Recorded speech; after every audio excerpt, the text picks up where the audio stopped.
Okay.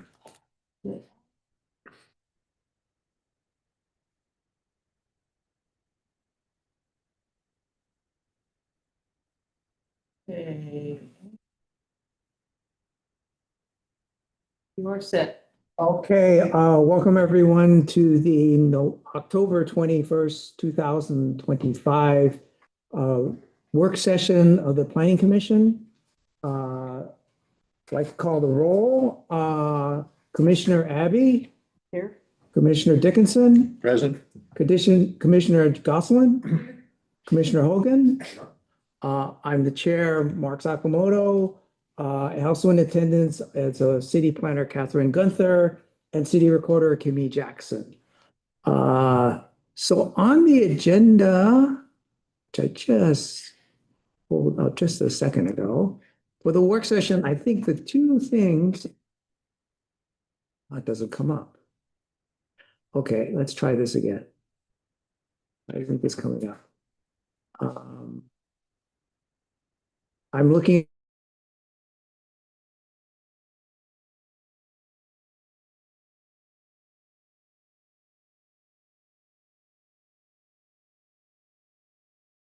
Attention, and I think it's a good meeting or training session for all of us to attend. It's about, well, it's about a lot of things, but mostly it includes the rules about public meetings, etc. So it's the 29th, I believe it was. I think that's right. Sorry, I tried to print a page for just the. Okay, here it is.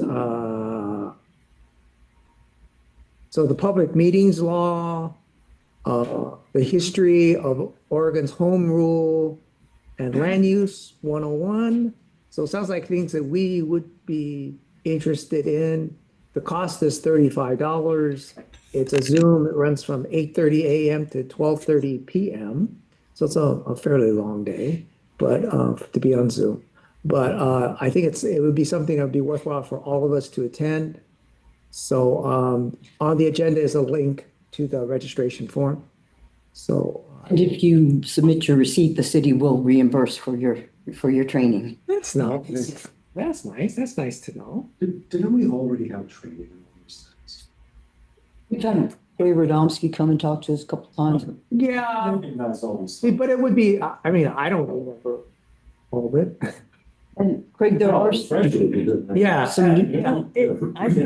thought we were supposed. there are some new requirements now. That's true. Yeah, there is some sort of Recommended requirement. you I attend think there's some once a sort of year. requirement. I missed that.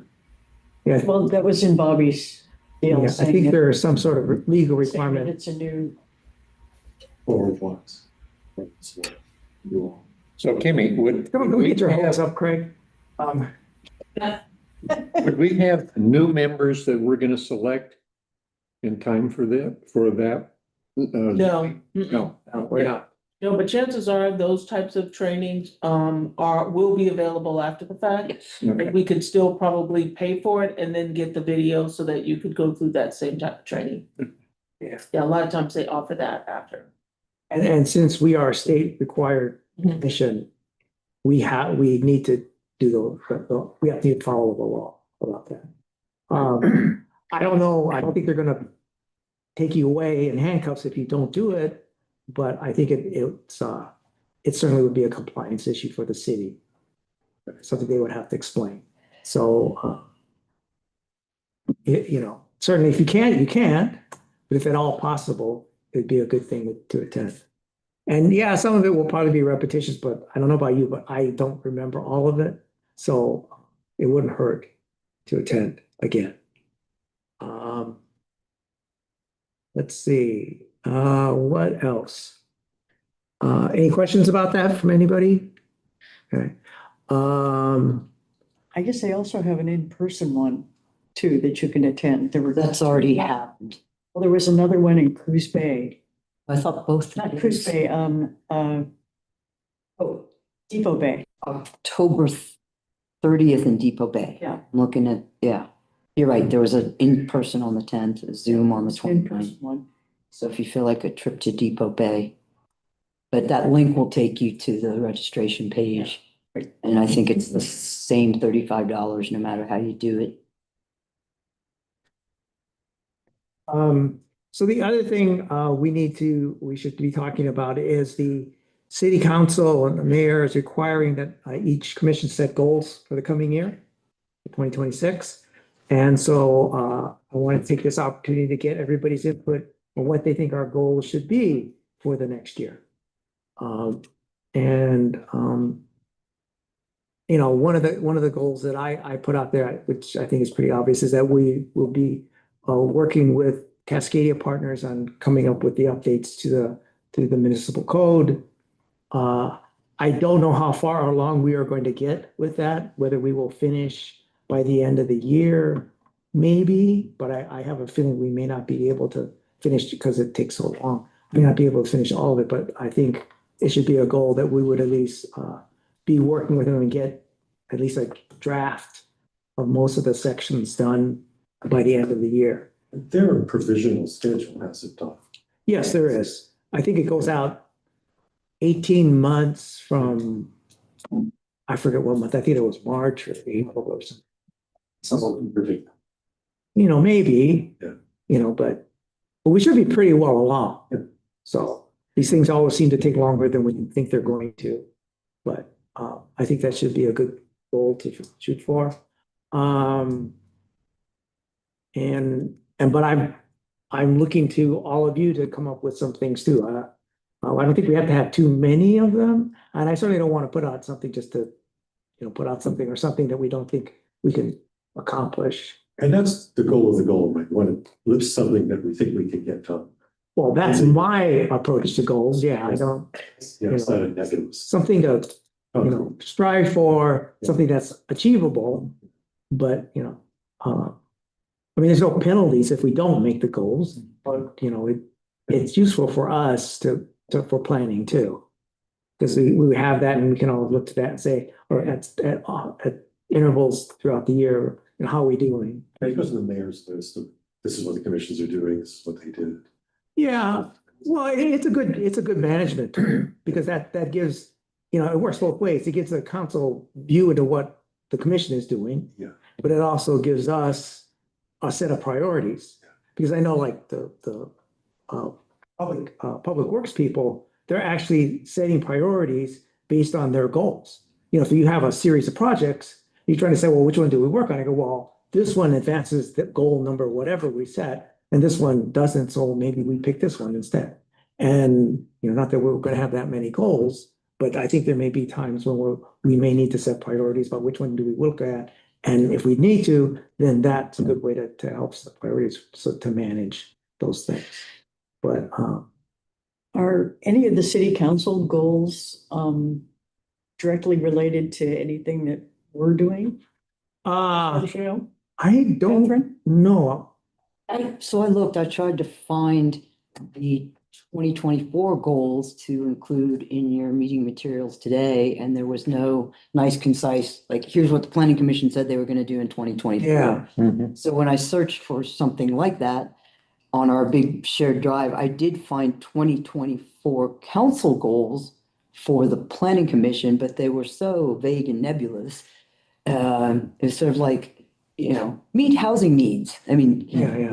there wasn't anything that I considered concrete enough to be useful. Yeah. But there were sort of three that were about like that, that were council goals with a planning spin to them. Yeah. That seems like something we should review, so that at least we're on the same page as council as to what our goals are for the future.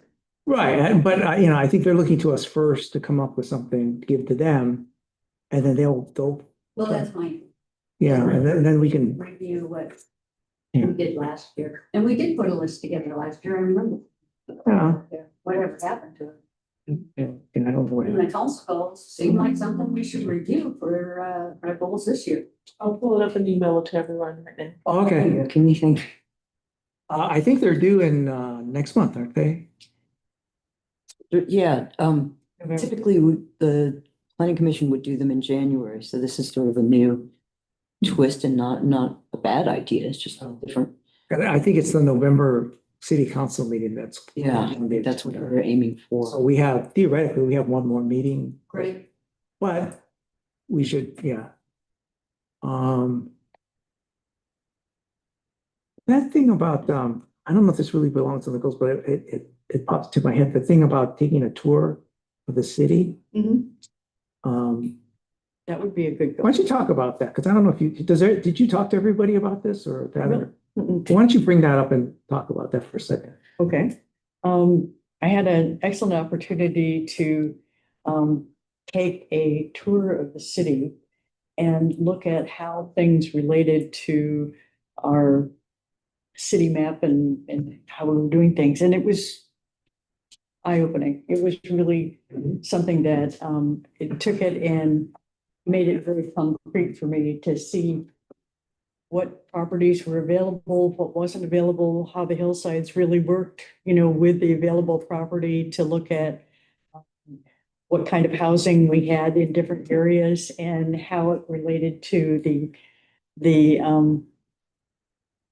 way that we had it set up. And I was really impressed with it. It helped a lot. And that was in connection with the Cascadia project and report that they did. And I just found it really enlightening, and I thought it would be an excellent opportunity if we all kind of went on a field trip and did that. Might have to wait till the trolley gets here, because I've been trying to think of how we could all go together, but, Yeah. Well, we could drive separately to wherever, but we have asked for that. Yeah, Since I've been here, I know it's come up several times. yeah, we should. Who gave it to him? Was it- Catherine gave the tour, and it was Cascadia requested the tour, and so she did Ray it. Radomski, our representative from DLCD, sort of jumped in at the last Right. minute. And Mary grabbed one last seat in the car. I washed my car for the first time in about 2.5 years. That was the most noteworthy thing. Yeah, and I was surprised that, because Cascadia had the same response, that it was really helpful to them to sort of take it from the two-dimensional map to really seeing it. I'd done it with Rachel from Cascadia a couple years ago, and I thought it was useful because some of the places that we had, that look like the obvious places to focus some of our efforts when we're just looking at buildable land inventory, when you actually get out there and see some of the development constraints. I drove them up Crestview, and it's like, now pretend, pretend we're the fire department. So I think they get a better appreciation for some of the obstacles that we're facing. And some of the things that we've already done that people are maybe a little resistant to. I find West Second Street is like a perfect showcase for high density housing that doesn't upset people. We have cottage clusters, we have, it's all there. And people walk by it every day and aren't upset by it. But yeah, we could certainly do that, or a variation on that again. I was sort of winging it, but like, here are some neighborhoods that seem more likely to embrace the idea of ADUs. These places are maybe less likely. I don't think they'd ever been east of 101. King Street had come up. The difficulties of on-street parking on King Street, so we did a little loop, and they're like, oh yeah, this is tough. You look on the map, it's a 50-foot wide right of way in a densely populated neighborhood. You get up there and you think, we got some challenges. So that might not be as eye-opening to some of you guys who walk it or drive it all the time, but yeah, if we can figure out the transport, and Jolene's right, we could sort of caravan. The rule is that then we arrive, we get out, and everybody sort of hears and sees the same thing at the same time, so that we do that part of it as a group. That's what I was gonna ask, is how do you get around the open meeting law? Yeah. Yeah. And we can do that, but we have to also tell people that we're going to be taking a field trip, And they can join us on the field trip. Yeah. Okay. So that's part of why we haven't, it's logistically just kind of tough. And it's a little too, if doing it on foot would be a heck of a lot easier, because then we just say, we're leaving here. But I know I'm not up to that right now. And yeah, and Lauren says no. So you guys could carry us in one of those. You can do it, abbreviate. Or I was thinking we could, we could do it in installments. Yeah, And say, Yes. was sort of thinking we could do it in, the 4 quadrants of the city. Yeah. And say, that actually might be a really good way of, way to go about it. and We could. I Yeah, like that idea, use the work session, but you have to worry about weather. Well, that way we can be adaptable. Yeah. but it simplifies it for staff because then it's a time we've already Right. made people aware and then we just post, it's going to be a mobile work session. Double check and see if we need, how we would make ADA accommodations for that. We can zoom in. Well, maybe it is like wear a body camera, I don't know, but Like, for what But type we- of disability, yeah, that's an interesting thought. it should, yeah, I don't like know. for what type of disability? Well, certainly mobility issues would come into play, but, Then we would have to use our Public Works van. okay. Just if we had something to offer, we don't tend to get a whole lot of people taking this up on like accommodation for meetings, but I think we need to be prepared to provide something if that's, That would almost be the way to do it during the work session is In the van. if you went around and did it with a camera and discussed it. you want to wear the body camera? Oh, Savannah. Although I think you kind of lose some of the Move too quick. stuff just because getting there sometimes is really part of the interesting part of why there's a problem. Well, we can figure out Bobby had offered any of the public works vehicles and I just kind of pictured myself driving the back truck up Crestview and said, no, thank you. But there may be ways that we can, even using the van would be better than not. Yeah, a van would be good. I don't know about the thing about live streaming and the logistics of the connectivity in some parts of the city. Yeah, we wouldn't do that at all. Yeah, you'd have to, No, I bet we could, Yeah, I was Yeah, you gonna have to say, rec- Wi-Fi doesn't work every part. you could record it, record it. but, Well, we'll look into what we, Usually we don't, usually, the recorder. Yeah. Just goes and takes notes on what's taking place. We don't report on all of what you're talking about in terms of, the types of issues you're looking at if you're in any part of the city. So I just try to capture what I can, but getting everybody on tape is proved to be not a good idea. we'll figure it out. I know it is something that's come up a lot, like for years now, and we just haven't found a way to put it together, but I'm sure there's a way we can do it and without stepping on too many toes. We could rent little headsets and you could do the self-guided tour. okay, so we'll try to do it during the work session. The thing we need to figure out is, well, I think transportation, that just, unless we can get that, and I think we'll just have to use 2 cars. It would need to be a public meeting. And so that we need the whole crew there. So that's 1, 2, 3, 7 people. Yeah, 7 people from here. So what this van, I don't know anything about it. Does it hold 7 people? Comfortably? No, I don't know. I don't. I would have to check, I mean, it's a van, it's a white van that has rows of seats. Again, I'd have to check with Dave. Okay, if you could do that, so we know, Sure. it's, because that would solve the transportation thing, which is the biggest part of this. I just emailed everybody the list, Oh, okay. those council, Oh, okay. yeah, it's in everybody's email. All right, so I guess we'll talk about this at the next work session about how we do. I'd like to try to schedule it for whatever month to start. Well, we could put that as a goal. There you go.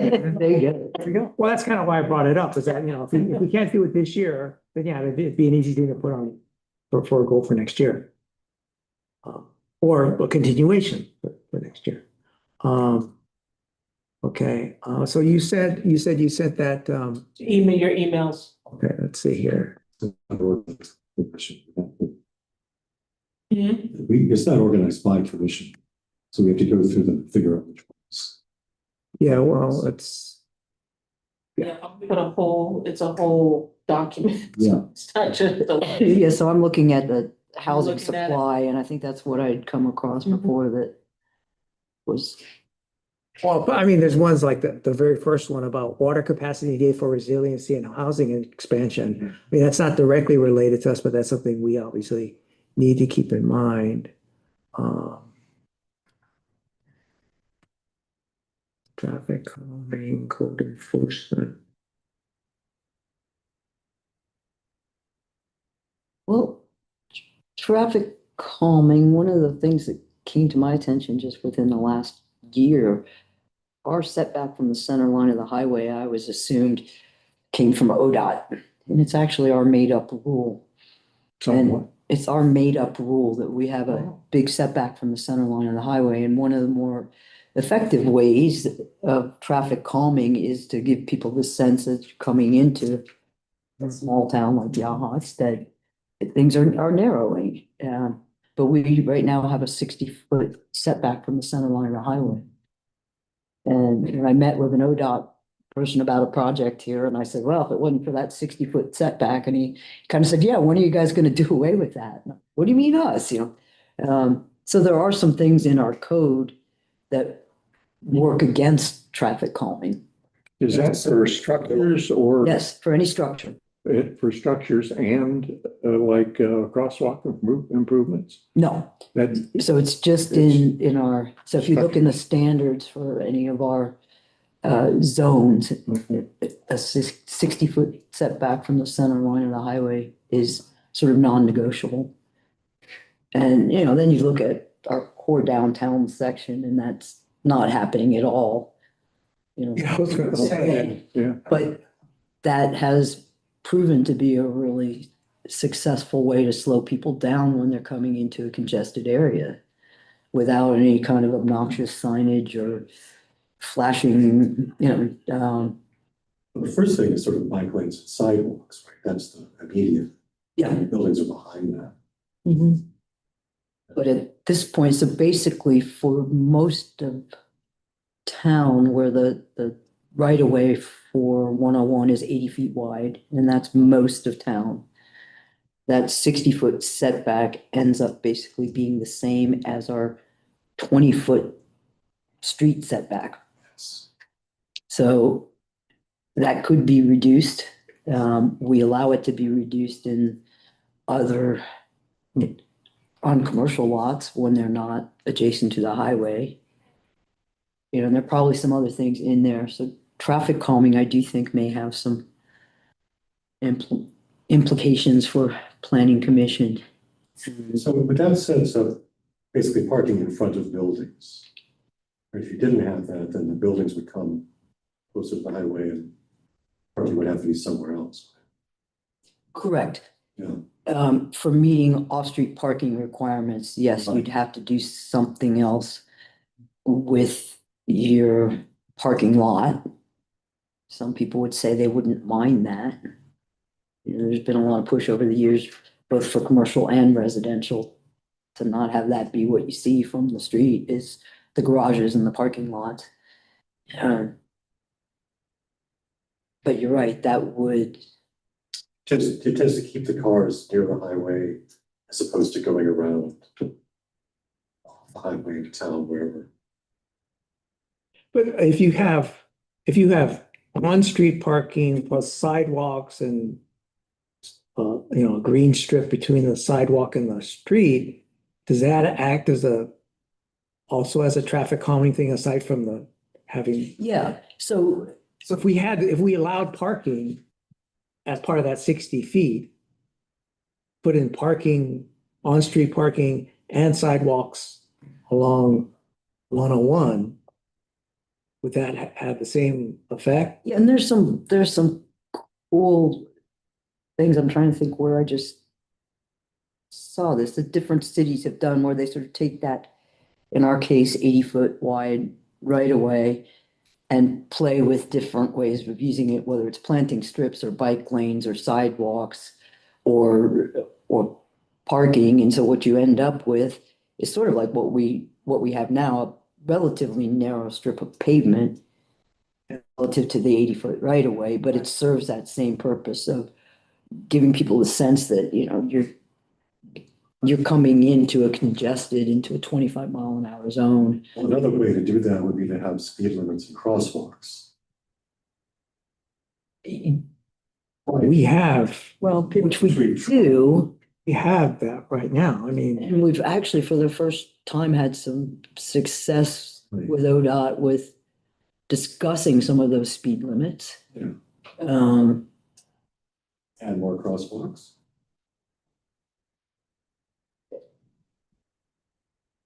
and that then becomes, and I'm thinking more of the things that you guys, so the crosswalks, that's fun battle with ODOT. Yeah. The setbacks entirely within our control. And that's where I made the mistake of assuming that was like an ODOT rule, and we would never be able to change that. But those two things could certainly happen simultaneously. You know, there are people who argue that the crosswalks that we have that don't have the big flashing light and come to a screeching halt are less safe than just your standard intersection, because pedestrians tend to get more casual about it. So that was a big argument that we've had over the years. Are we gonna kill more people in the crosswalks if they're not flashing light? And I think that just sort of led to the whole conversation getting tabled.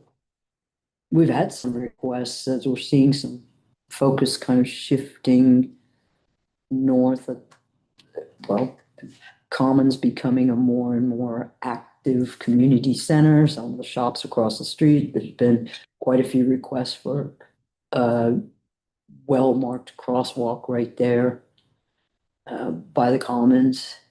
I think we could make a pretty good case for that being worth exploring, because there is a lot of back and forth there now. You know, I'm thinking about the festival this weekend. Most obvious one is the crosscut. There's a trail that crosses the highway. There's no crosswalk.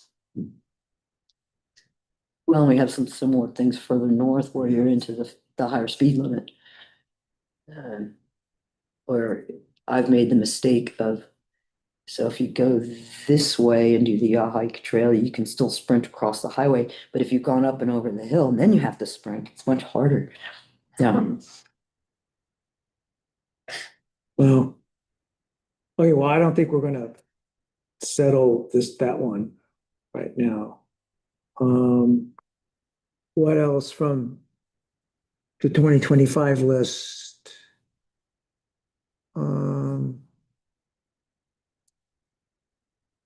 Well, it has to think about the impact on the environment for trees and invasive plant species.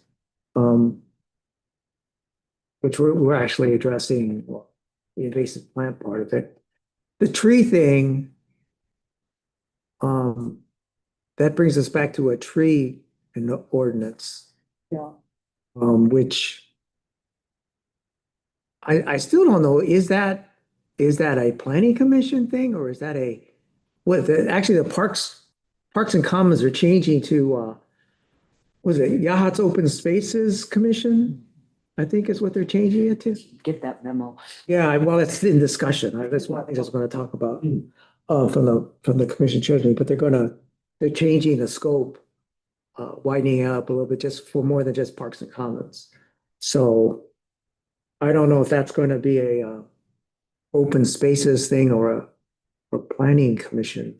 In the discussion, in Bobby's discussion for Teams meetings, it's leaning towards the Parks and Commons Yeah, group doing most of that. okay. All right. we Would planning commission be responsible then for developing a code for that? Or would they be responsible, would we be responsible for approving a code for that? For, street trees, you mean? Or, I mean, for trees. Tree ordinance, Uh, tree cutting ordinance. Which I think is what this is I talking about. don't know. That'd be a good question. Is that a Title IX thing, which I guess? Well, I Does it didn't know depend? that there's someplace. are we talking about on? Because we have a lot of different kinds of trees. We have, a lot of our trees are in the city right of way. Like a surprising number, especially up.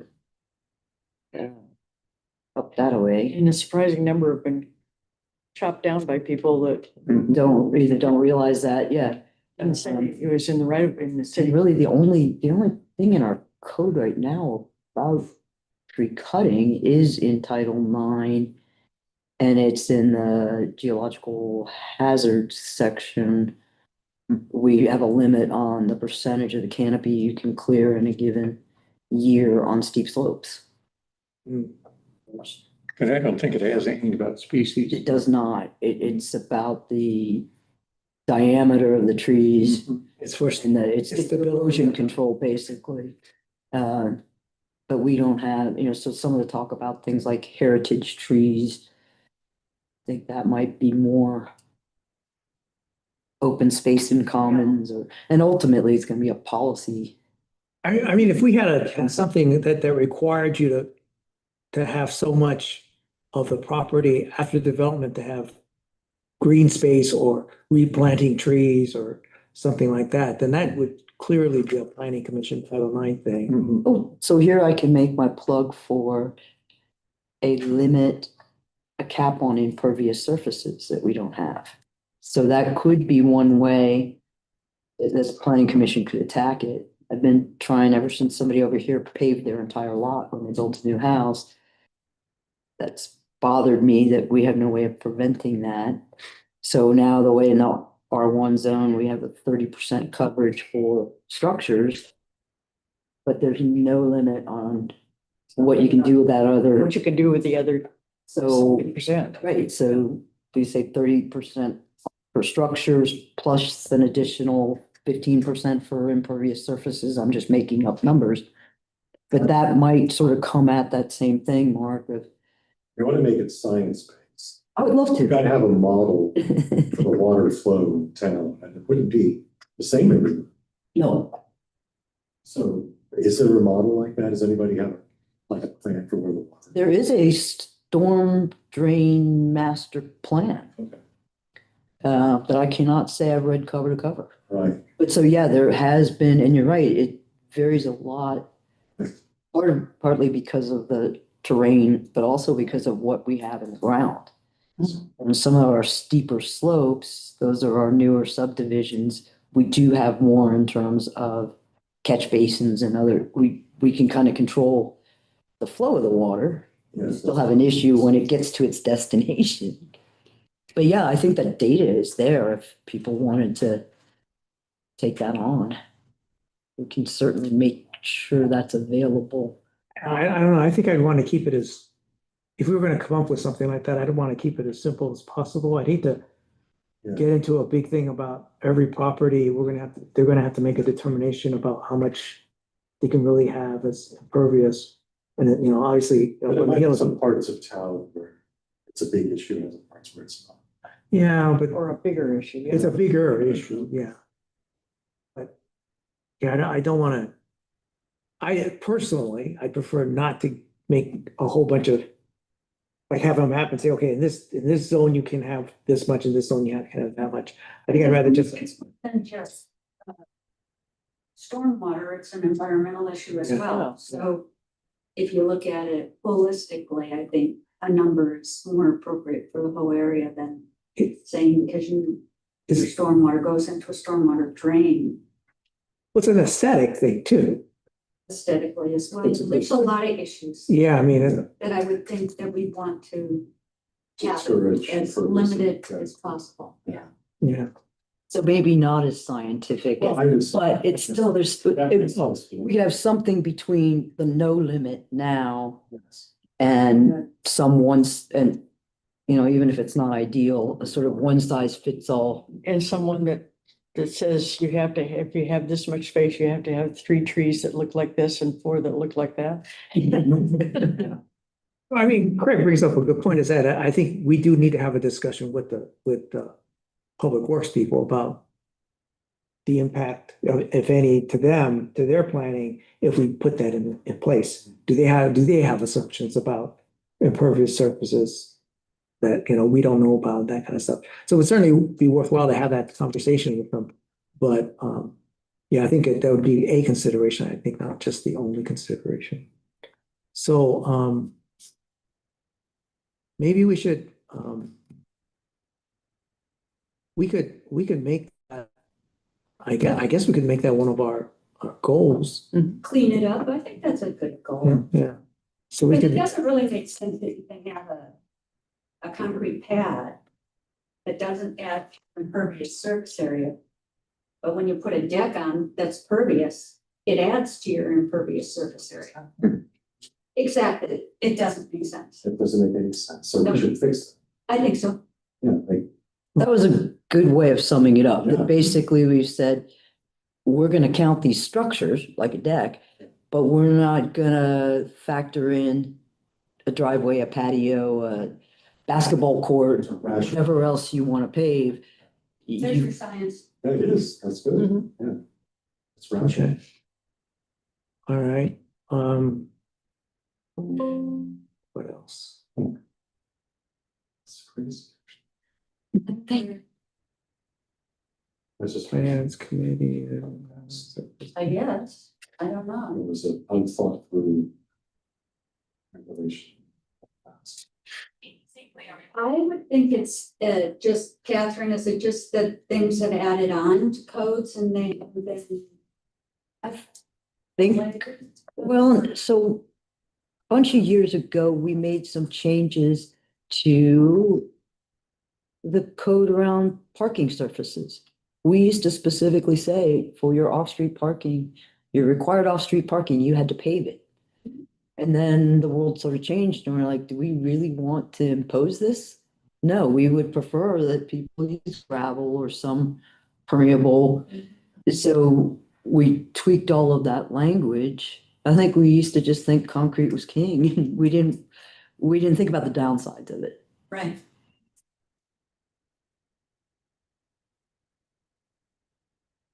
That was a bad choice of words for you there. Which part? The concrete is king. Well, that'll be the headline, right? Yeah. Planner says concrete is king, because I. Yeah, I've learned how this works. Okay, actually, at the end, I think this is the end, yeah, this is the end of the very last section of the goals for 2025. It's a housing supply. Right. Identify ways to expand housing supply and diversify housing options. And I don't think this is, the first two are basically Cascadia partners and what we're doing with them. And the last thing is the whole water supply thing, which I would like to get a definitive answer, and I think we should be able to get one, is that based on whatever projections we're going to take and assumptions we're going to make, I believe we have enough water to meet projected growth in the city with the addition of the connection to Lincoln PUD. You're looking at me, I want to look at someone else. So is it a 2025 action item? Is anybody doing it? Well, there's a lot of work going on. Capacity analysis? Yes. Well, yes. Okay. And also towards, so the proposals for additional water storage, because that's one of the ways we can meet Yeah. this, is to have, you know, fresh water or treated water increased capacity for storage, so we can grab it while we have it, our higher demand months or when it's the driest. So that's going on. I don't know if somebody has run the numbers to say, here's what we consume per capita or per dwelling unit. And given our projections, this is how much more we need. There's some things that we haven't done to encourage conservation. Thinking about the 2 freebie units that come with your base rate on the water bill. So there was a big report done some years ago. Yeah, and So has that been updated or? There's, the water master plan I have read more closely than the Yeah. stormwater master plan. Mhm. It's, but yeah, there's a lot going on that topic. And the city's sort of obligated to meet our water needs. It's not optional. You know, when people wanna slam the door on development because they're concerned about our water supply, that's not how we're supposed to go about it. We're supposed to find ways to meet the demand. When we incorporated, we sort of said, here are the people we're going to provide water and sewer service for. That's what sets us apart from the county. And so I think there are a lot of different things happening now, looking at how we will meet our projected increase in demand. And one way is to say we don't need to be using the same amount per capita as we move forward. We don't have any incentives. People are building a new home. There's no incentive for any kind of low flow anything. Doesn't the county have requirements for, almost every county has requirements for low flow? So, Yeah, I don't think you can buy. That's what's gonna restrict you, whereas you'll have to get your toilet from the antique store, but, well, that's it, yeah, I know, yeah, low. Well used. But what about like shower heads and, Oh, yeah, they're already got their regulators. yeah, I was gonna say, I think, you can't, but there's not, Yeah. well, and I'll go back to our 2 units of free Yeah. water. That, why we picked that number, and I was sort of there when it happened. It was somewhat arbitrary, but I never meet that. I never exceed that. I never Right. meet it. When we used to charge as you go, so you paid for all your metered use.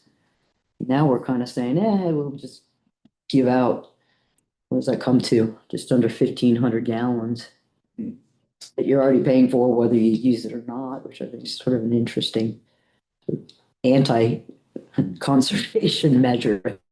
Well, no, because there's a lot of homes that aren't here, and if they, so there's no use on 60% of the homes, 63% or whatever, right? So that 63%, unless they're gonna repay that service fee, they're paying in.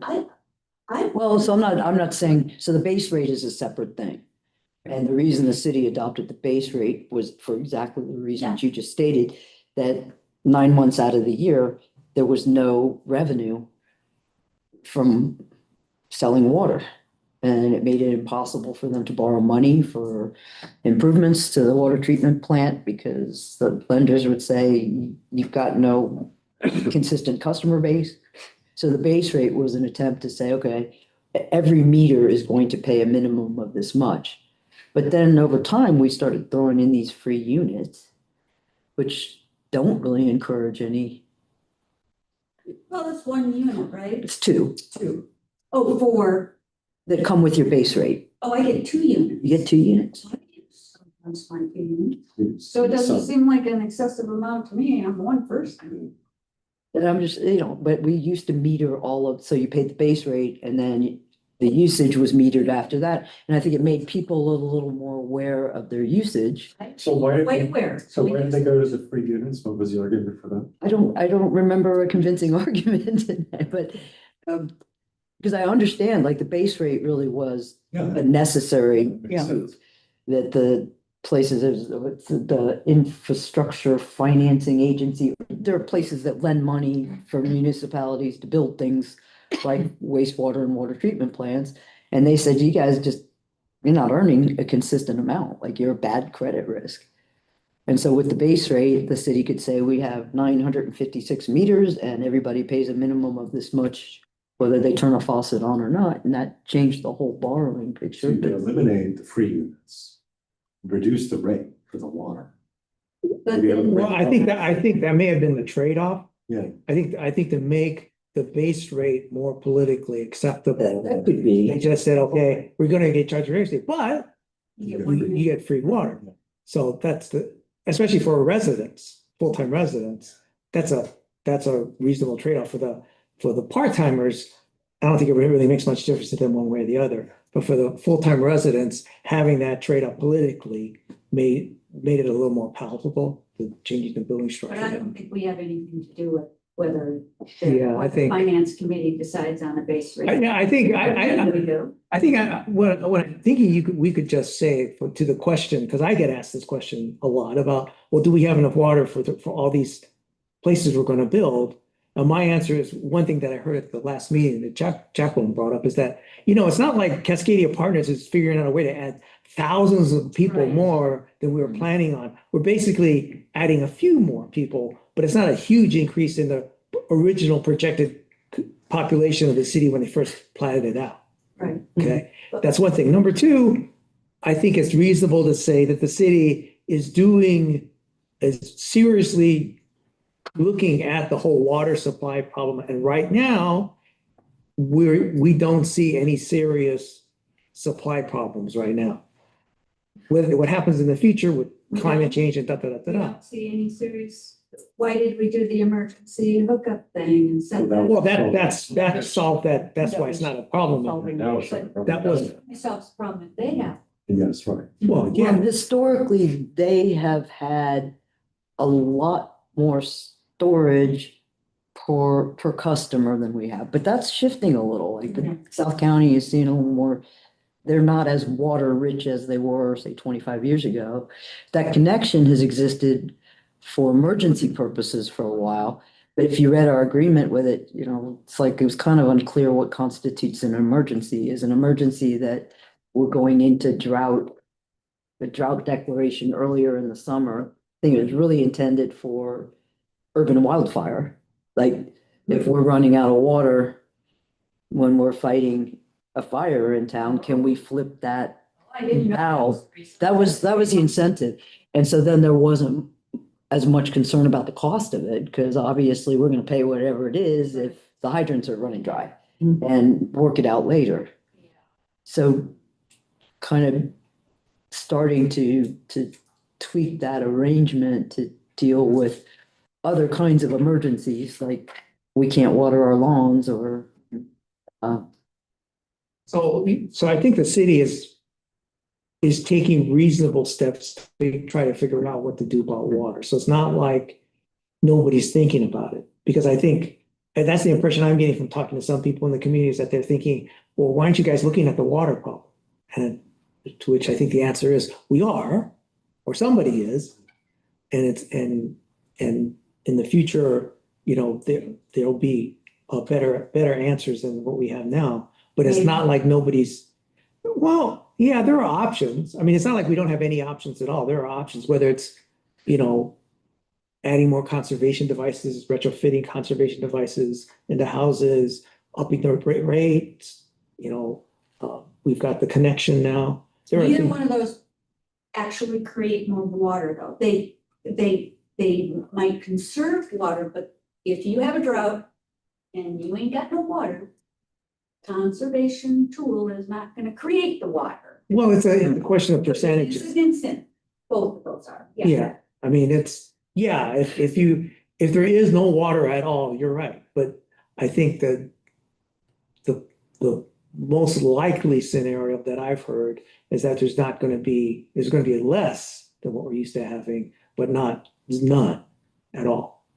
Because there's a staged plan, so you can. Yeah, I mean, you can, it's kind of like earthquake planning, you can't plan, well, you could, you, as a practical matter, you can't plan for a 9 subduction zone earthquake right off the coast. Well, I don't go for the earthquake or the tsunami as being equivalent to water, which is a known kind of a commodity that is. All I'm saying in terms of planning, you Yeah. plan for, you come up with the scenarios that you feel are most We could likely. build more reservoirs, we could drill for some water that we've never done on the coast for some reason. But is this part of the planning commission thing? Yeah, Exactly, I don't Just think a it is. yeah, question. yeah, no, it is.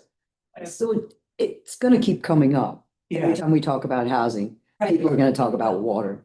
So maybe as a goal, you know, there's a lot of things that have come up, like, do we have numbers for this? Do we have a plan? Who's working on it? Maybe just educating ourselves. So Okay, you have an answer as to this is what's going on around increased water storage, conservation, all the parts of that puzzle. Should be a document point. Exactly. So maybe that's the goal is let's be smart in our answer about what the city's doing about water and what the state requires that we do, that we not slam the door on development because we're scared about water. okay, so, all right, so maybe, I think when we're ready to talk about this, I think it'd be wise if we had somebody from city utility, come in and give us some factual information that we know and we can rely on. Well, we're gonna look at some of that, I think, as we talk about ADUs, because that's one of the conversations around that is there an additional system development charge or any fraction of a charge? Like, what are we talking about in terms of increased toll on the system by adding some of these? So I think we're gonna be collecting some of that data in a more user-friendly way anyway. We also want to think about a more joint sessions with Public Works, as there's some overlap in some of these things. So that we're not working. I'm gonna put down as one of our goals is to develop a response for water supply for future development. Great, Okay. I like. Just the response, just something we can blanket say, this is, So you want your post office talk? yeah, really, yeah, We don't say elevator anymore. It's not the elevator, it's the post office. this post office pitch, yeah, that's, That's one of it. Get follow on with Cascadia Partners work. Discussion. Possibility. Just starting to look at a way to find city government, private property owners to look at, location and ways of being able to build low-income housing. A low-income housing or supported development for low-income housing. We should have equally like the water system have a cheat sheet for a way that we're going to help promote some kind of low-income housing project in the city. we, I don't know what the count is, but I know that we have right now, with what we have on Diversity Lane, for a city of our size, we have a fair amount of affordable housing right now. There's nothing available. That's Yeah, there's- titled So something. Yeah. that was intended to be workforce housing. And because of the caps on income, anybody who works Yeah, can't live there. right. So it served a need, but it wasn't the need that it was intended to fill. Right. So much more likely to be people on social security or disability. But if you're out there working, or gosh, if you're a household of two and you're both working, you're not getting in at Fistera. You're too rich. Yeah. Yeah.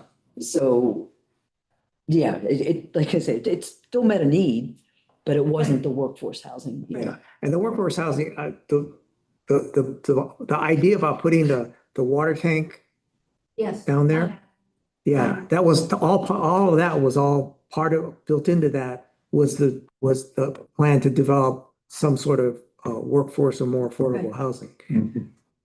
Apparently, the water tank idea has fallen through because the geotech is just not there. But I think we could have a goal that is at this time not flushed out, but is Yeah. to flush out opportunities and ways that we would move forward for the future. Yeah, no, was it you who told me that we got a grant to continue work? Yes, we did. It's Cascadia Partners. I did tell you. Is part of, is that grant limited to certain topics or? It's basically a continuation of what we've been doing with Cascadia. In fact, when I wrote the 50 words or less with Yeah. what we want to do with the money, I said, we want to continue our work with Cascadia Partners. So it's pretty open-ended. In fact, I just got an email saying, congratulations, we'll set up a date. So it'll be pretty much the same model where we'll have a project management team. We'll have forget what they call our advisory committee. We'll do some public forums. But we get to sort of pick where our focus goes next. And I left it kind of open-ended, not knowing how much we'd finish with Cascadia on this round. So, But the idea is we'd be able to then look again at those code concepts that we'd identified as interesting, decide where we want to pivot when we're done with this round and just not lose any momentum on this. well, then maybe that would be an opportunity to talk about that with Cascadia, about what do we do? Is there some sort of joint city, private developer thing that we could work on that other cities have come up with to try to make housing more affordable? So At we, least one development. we have some strange, we don't have available to us some of the incentives that other communities have used, Right. like so little in property taxes. Right, So that's usually the first go-to is right. give a developer a big break on the property taxes. Well, here's your $40 savings in city of Younts taxes. Or waiving service development charges or something like that. And yeah, I guess. Cascadia did have some ideas about how we might provide incentives given what we have to work with. Okay, well, then I think maybe that's something we could pursue with them as part of one of. Well, I've made no commitments for how we spend that money. I just. Good, that was my question, is that if that's the case, No, it's worth. No, and this is wide open as far as some of them are very narrow in the focus of like what you can apply for the funding for. And literally our grant application said to continue our work on code amendments to meet housing needs. And, yeah, That's what that's what I'm, so. What is called workforce housing and work with Cascadia. and I don't think a whole lot's gonna happen with that until we kind of wrap up. Finish up what we're doing. But hopefully we will just dovetail right into the. Yeah, that's what I was thinking. We certainly we could do two things at once. We could Yourself. try, we could work on finishing up. Because that's where we're gonna be for the rest of next year, is finishing up on the work they're doing now, the stuff we're doing now. And as we're doing that, maybe we could start working on this other topic with them and start that development. Well, and when you guys get the draft amendments, we'll sort of know how much we're gonna try to get changed, or how much we will get changed in the code before the end of the current Cascadia project. And then there'll be some time where it's just going through the public hearing process, which takes months to get it through planning and council, where we can be thinking about what gets tackled next, All right, so we can work on a CAF on impervious surfaces, plan for a tour of the city, implement the recommendations Cascadia Partners is coming up with now, develop a response for questions on water supply for future development, and work on incentives for workforce housing with Cascadia Partners. Sounds like a pretty good set of goals for next year. Yeah. Yeah, we still have the invasive plants. Oh, yes. Can't forget that. Speaking of. So- Surface. What exactly do you think we should set, what the goal should be for next year for invasive plants? It's going to be fairly simple. If you guys had a chance to look at what was put in the packet, it's made up of some recommendations both by then Parks and Commons Commission and Craig Birdie, because Craig's a plant man. I think we all know that. Made recommendations for some direct wording changes within the ordinance itself. Then one of the discussion topics and a part of that is right now the invasive plants are listed right inside the ordinance. The idea is to take that, separate it out, make it a separate link to the city. So anybody, even though they may not want to look at the ordinance, they can tag on that and go see what is my invasive plant. And so there were some ideas generated on that you saw on that. But along with the changes that were proposed by Craig Birdie and the Parks and Commons Commission in the ordinance itself, there were several discussion points. Those are listed down at the very bottom of that larger document that I put in the packet. And those need discussion. You know, I guess what I'm saying is that part of this is going to be a slam dunk Mhm. and part of it isn't. And so we're going to end up there.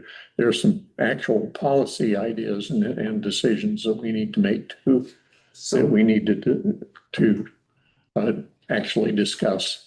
So from a goal setting perspective, would it be reasonable to say that a goal for next year would be to complete the invasive plant? When it was brought up to and assigned to me by Bobby, the idea was that it's immediate.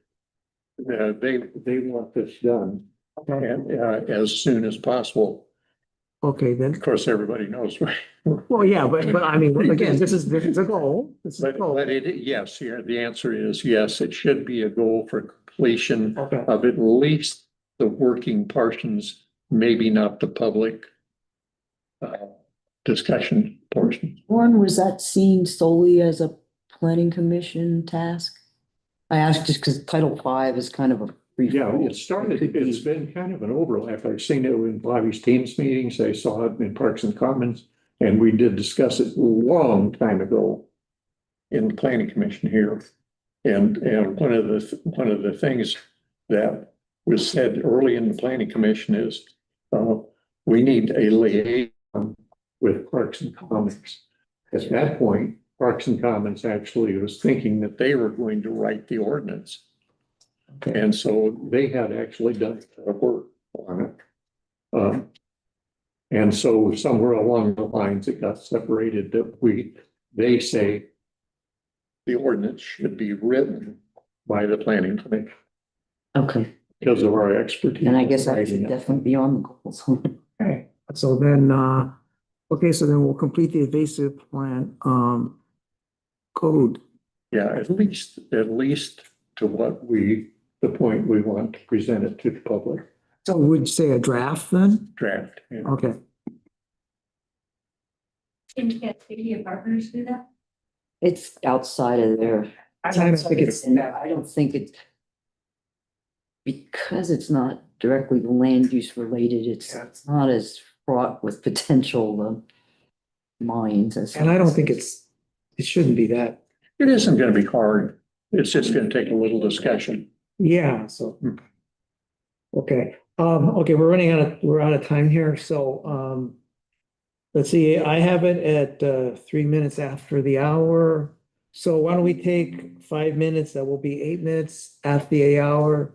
And, reconvene for the, public session of the commission. Okay, so we are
Okay, this is a continuation of the October 21st Plan Commission regular meeting now.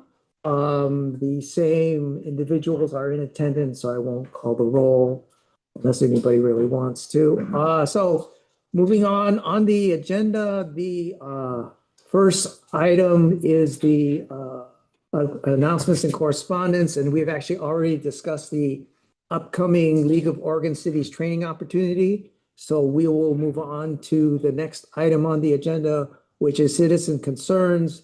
This is an opportunity for anyone in the audience to discuss any item that is not on the agenda with a limit of 5 minutes per person. And we ask that you, before you speak, you state your name and your address. Is there anybody in the audience who wishes to speak? Yes.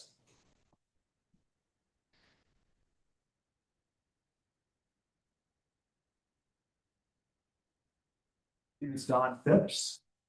I live at 1010 Hanley Drive, below you, and down the street from you.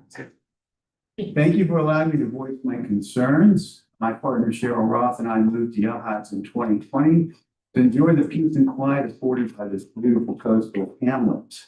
Recently, we've become aware of a move by the city to open our town to what I consider massive development. The move would fundamentally alter the character of our town and neighborhoods. In a nutshell, the changes proposed by the city's consultant, Calgary Partners, include allowing apartment structures to be built in all single-family resident zone areas, decreasing setbacks, so developers and others can build these structures closer to a neighbor's property lines, allowing single-family homes within single-family resident zone areas to be converted into duplexes, fourplexes, or multiplexes, allowing every property in Yachats the ability to construct ADUs on their property. These ADUs are euphemistically described in the consultant survey as granny flats or in-law suites. They are actually studio apartments. In my college days, they were called efficiencies. The consultant advising the city advocates that these be available for rent to any Tom, Dick, or Henry as a rental unit. Please note, there is no limit on the number of persons that could live in these efficiency apartments. Finally, the consultant's plan is to modify setbacks in all neighborhoods to allow these efficiency apartments to be built closer to neighbor properties. Whether a duplex, multiplex, or an efficiency apartment is installed on the single-family property, the consultant has not modeled the effect on property values within neighborhood if such changes were instituted. While the consultant promises that those persons who develop their properties will enjoy a gain in property value, the price effect on adjacent properties that do not want to have strangers living in ADUs on their properties or who do not want to create a multifamily dwelling out of their single-family home have not been modeled. That this commission and the city are simply willing to take the consultant's word for what will happen to property values is an oversight, in my opinion.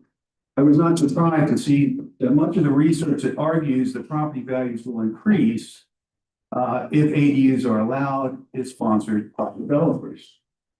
Furthermore, the consultant has not considered parking needs for this influx of multi-resident properties in single-family neighborhoods.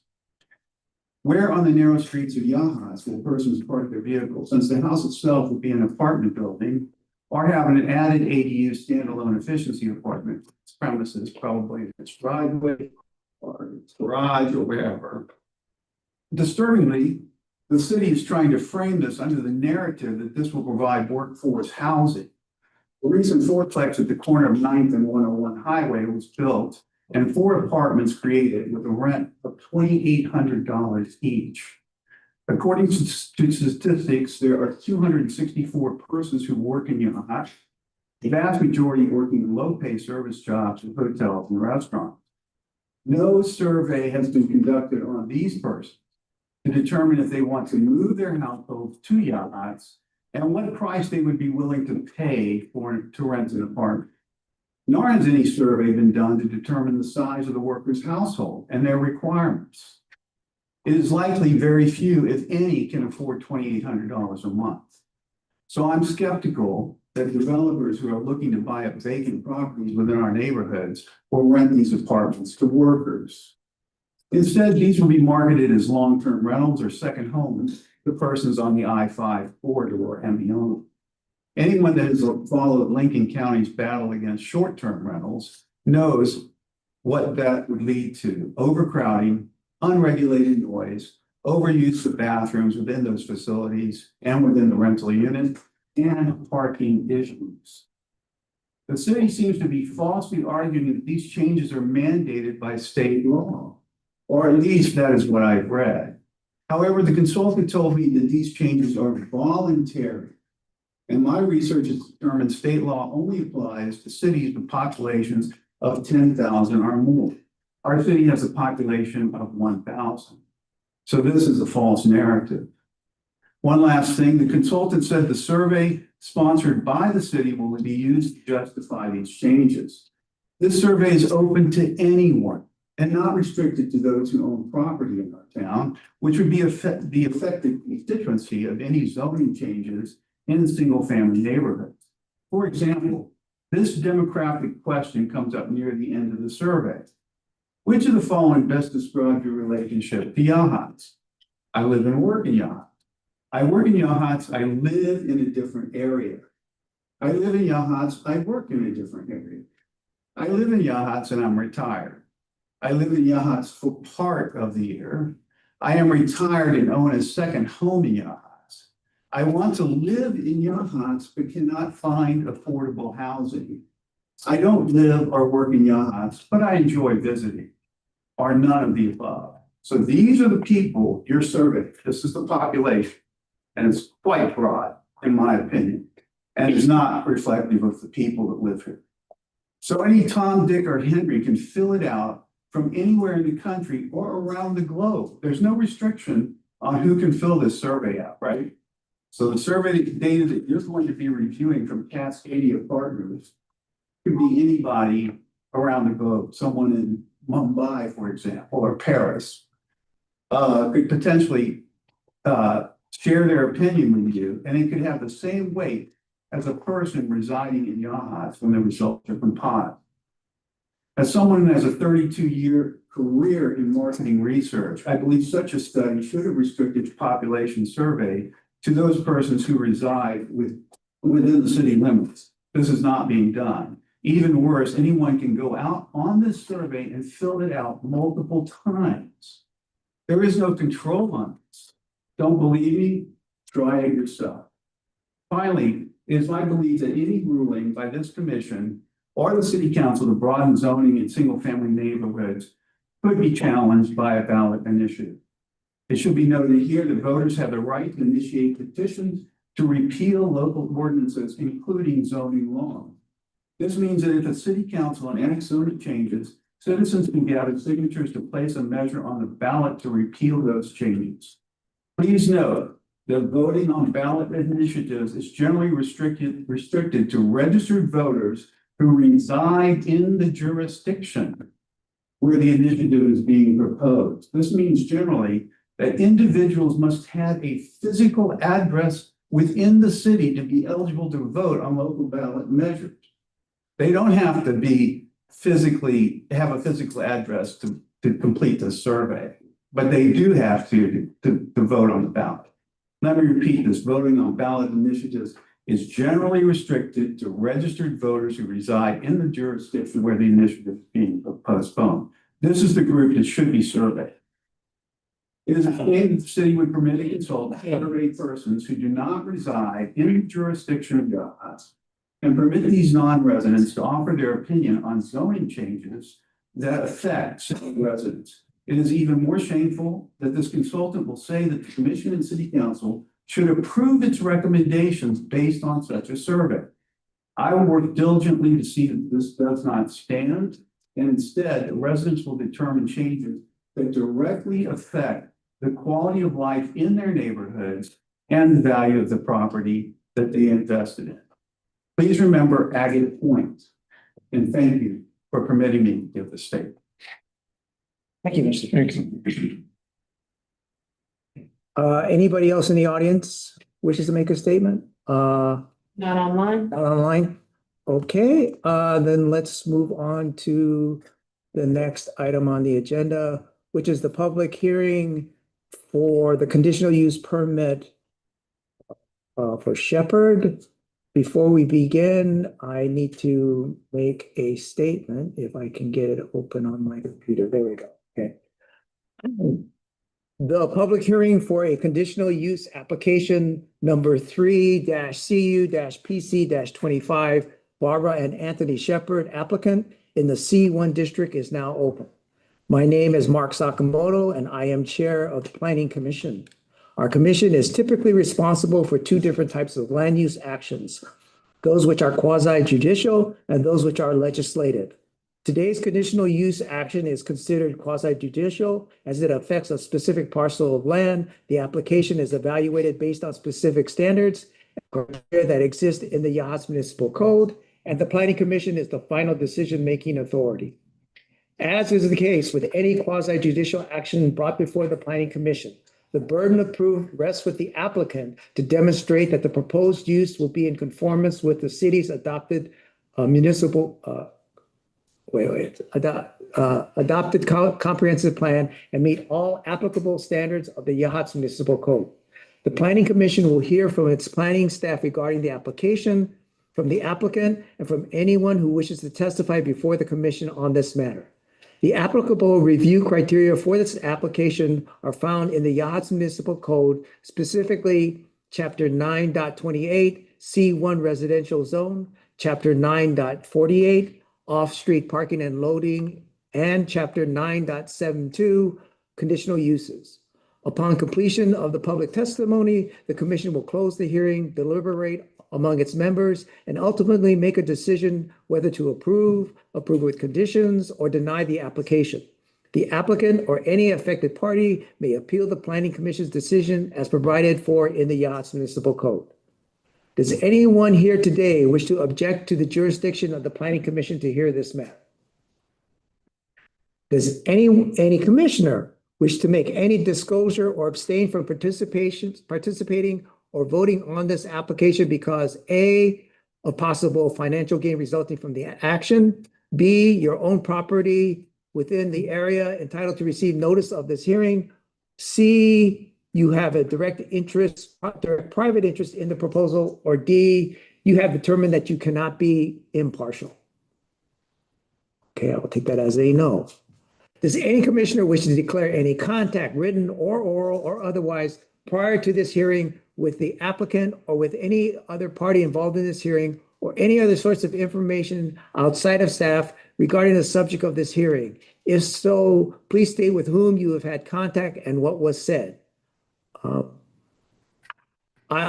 only disclosure I have is that I have been a customer on occasion of the Village Bean, but I have not discussed this matter with anybody there.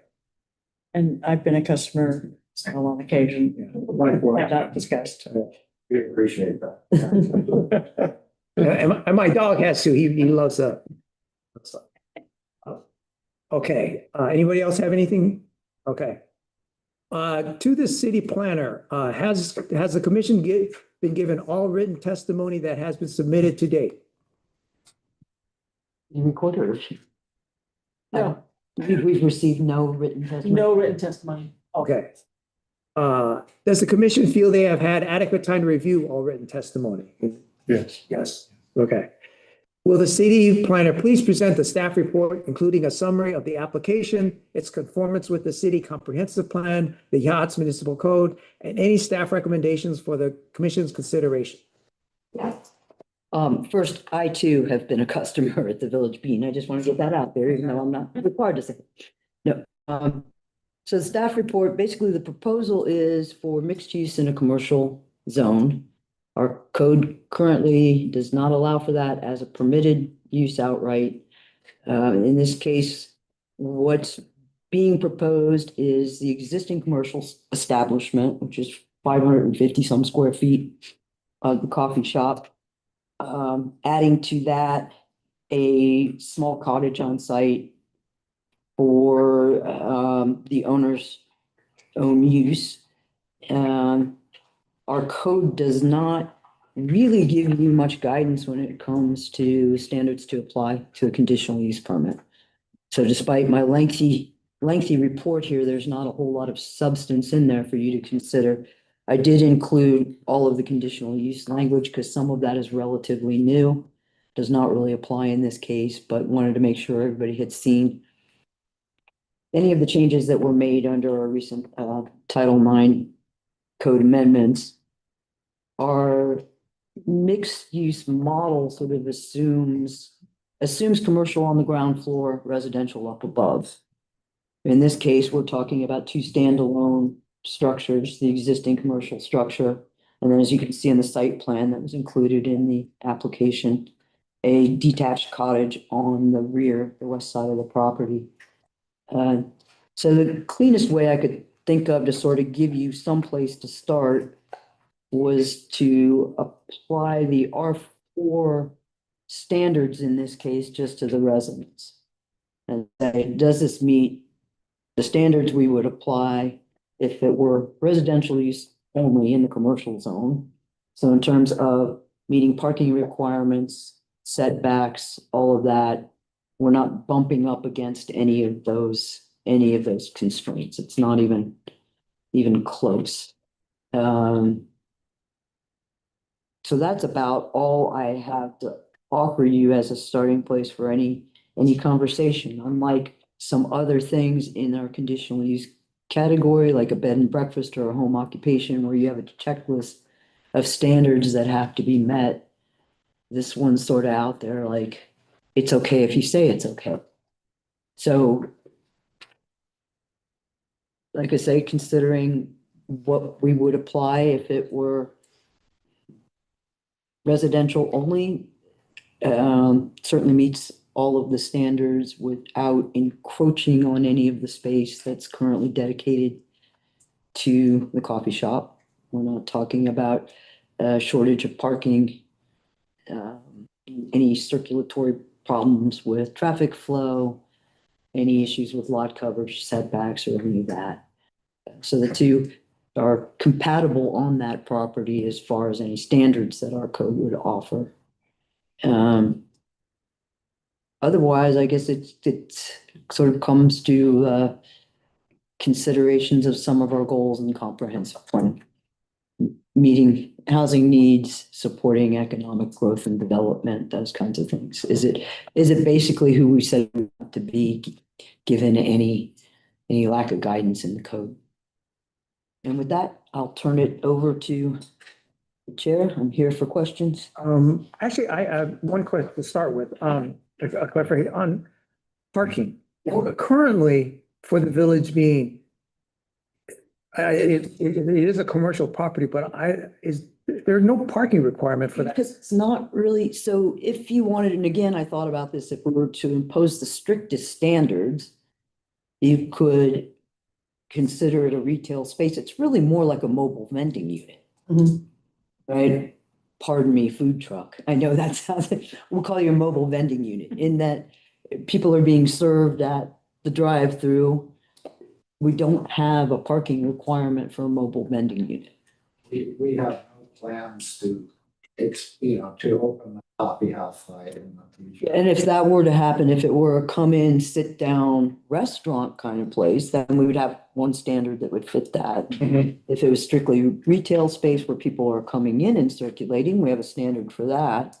But really, the closest use, it's not that mobile, but it is more like our food trucks. Okay. But as you can see on the site plan, there's no shortage of parking. And given that it's, I believe, 552 square feet, 552.5, if we were to apply the parking standards more for a retail space, those could still be met on the property. Okay. Yeah, I just was wondering about that. And yeah, certainly the plan allows for enough parking for the residents. I would have stressed that more if we were talking about a 50 by 100 lot, where one little change in use in the existing commercial could have triggered 5 additional parking spaces. Even if that were to happen, and that would be if it was full-scale restaurant, and even that's not right, because we would subtract the behind the scenes, the back of the house part of it.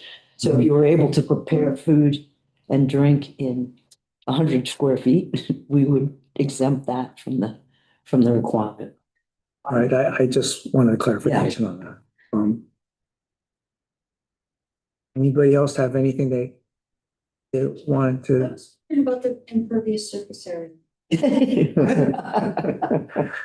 It's relatively good right now, compared to, say, its neighbor, the Dollar General. But there's no requirement that it be one way or another at this point. Oh, for residential. Correct. I'm missing something there. We have a requirement for impervious or pervious. Oh, for lot, are you talking lot coverage? Yeah. Okay, if we were to apply, this is where I say our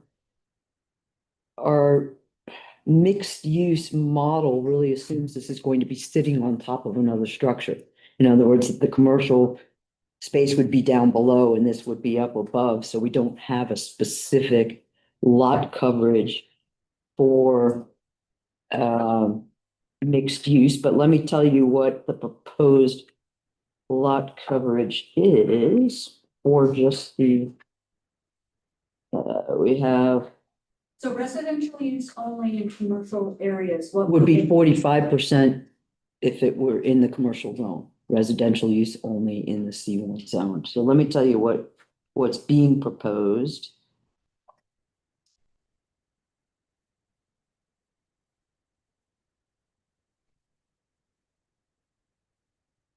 Oops, sorry, I got an extra 0 in there. That's gonna come out really good.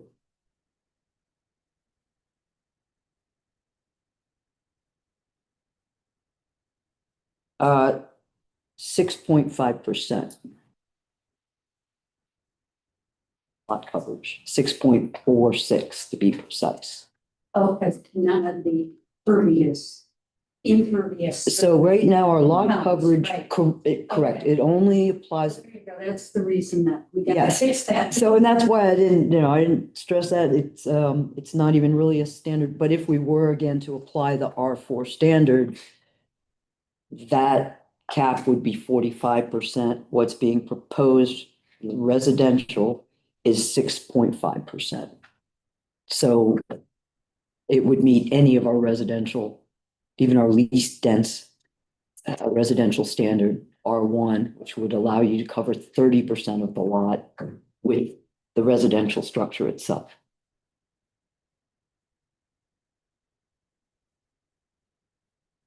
Okay. One other thing I was, and this is a more general question. Under section 9.72.020, procedure for taking action on conditional use application, section B says, paragraph B, the application shall consist of completed application, and if applicable, a basic or detailed site plan as specified below. And this is a basic site plan is allowed for one of 5 categories: home occupation, temporary real estate office, bed and breakfast, residential facility, and private boat dock. And other than that, according to what I understand, is that aside from those exceptions, any other conditional use application is required to submit a detailed site plan. And that is part of the recently adopted language. Yes. Okay. So do we have a detail? Does this property does this conditional use application require a detailed site plan according to According this? to this, it does not, it does, because it does not meet one of those other Okay. 5 uses. If there is anything on this list that you want to make a condition of approval, there was nothing that I was lacking in the site plan that would inform a decision. So I didn't ask for anything additional. This new language is sort of one size fits all. So it would apply to a much more substantial project. Well, I realize that. I'm just trying to figure out. Isn't the intent of this section that in the package that's submitted to the planning commission, that it would include this detailed site plan as part of the consideration for the commission prior to approval of the application? Is that, That was the intent of this language, yes. okay? And I guess then my question would be if there is anything that from the commission's perspective that is lacking in the application, you can either ask for that. I deemed it complete, and that was my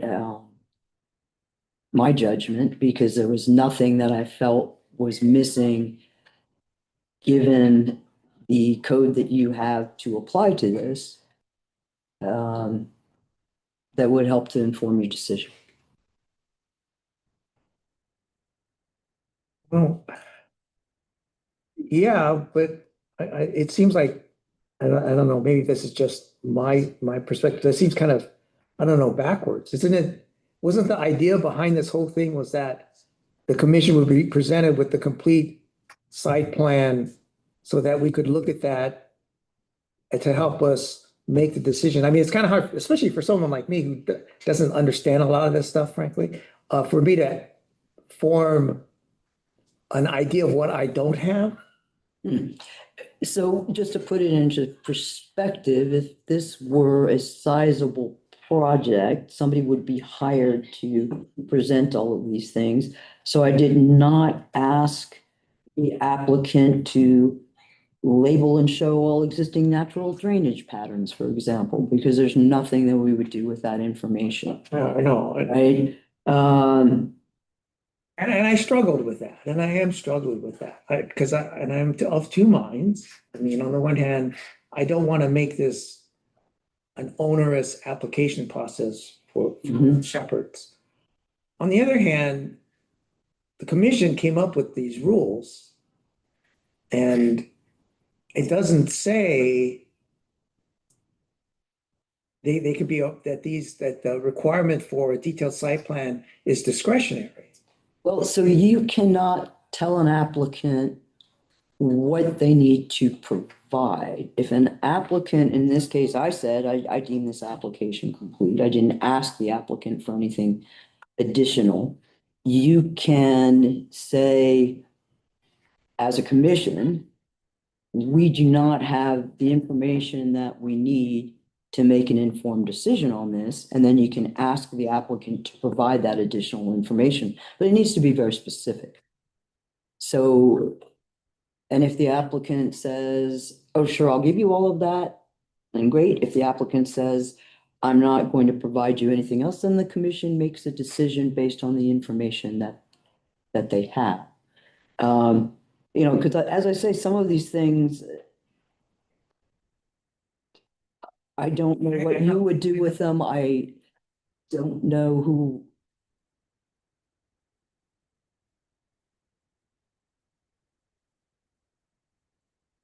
I don't know, I'm really struggling with this, because on the other hand, if we get more applications like this, I'm not comfortable with the commission making these kinds of arbitrary decisions about what kind of site plan they need and what kind of site plan they don't need, especially when the packet's been completed. I mean, it'd be different if we had input into the whole process and said, and we saw the packet, like the meeting before this, and said, okay, yeah, I think we need this now, but it seems kind of late now.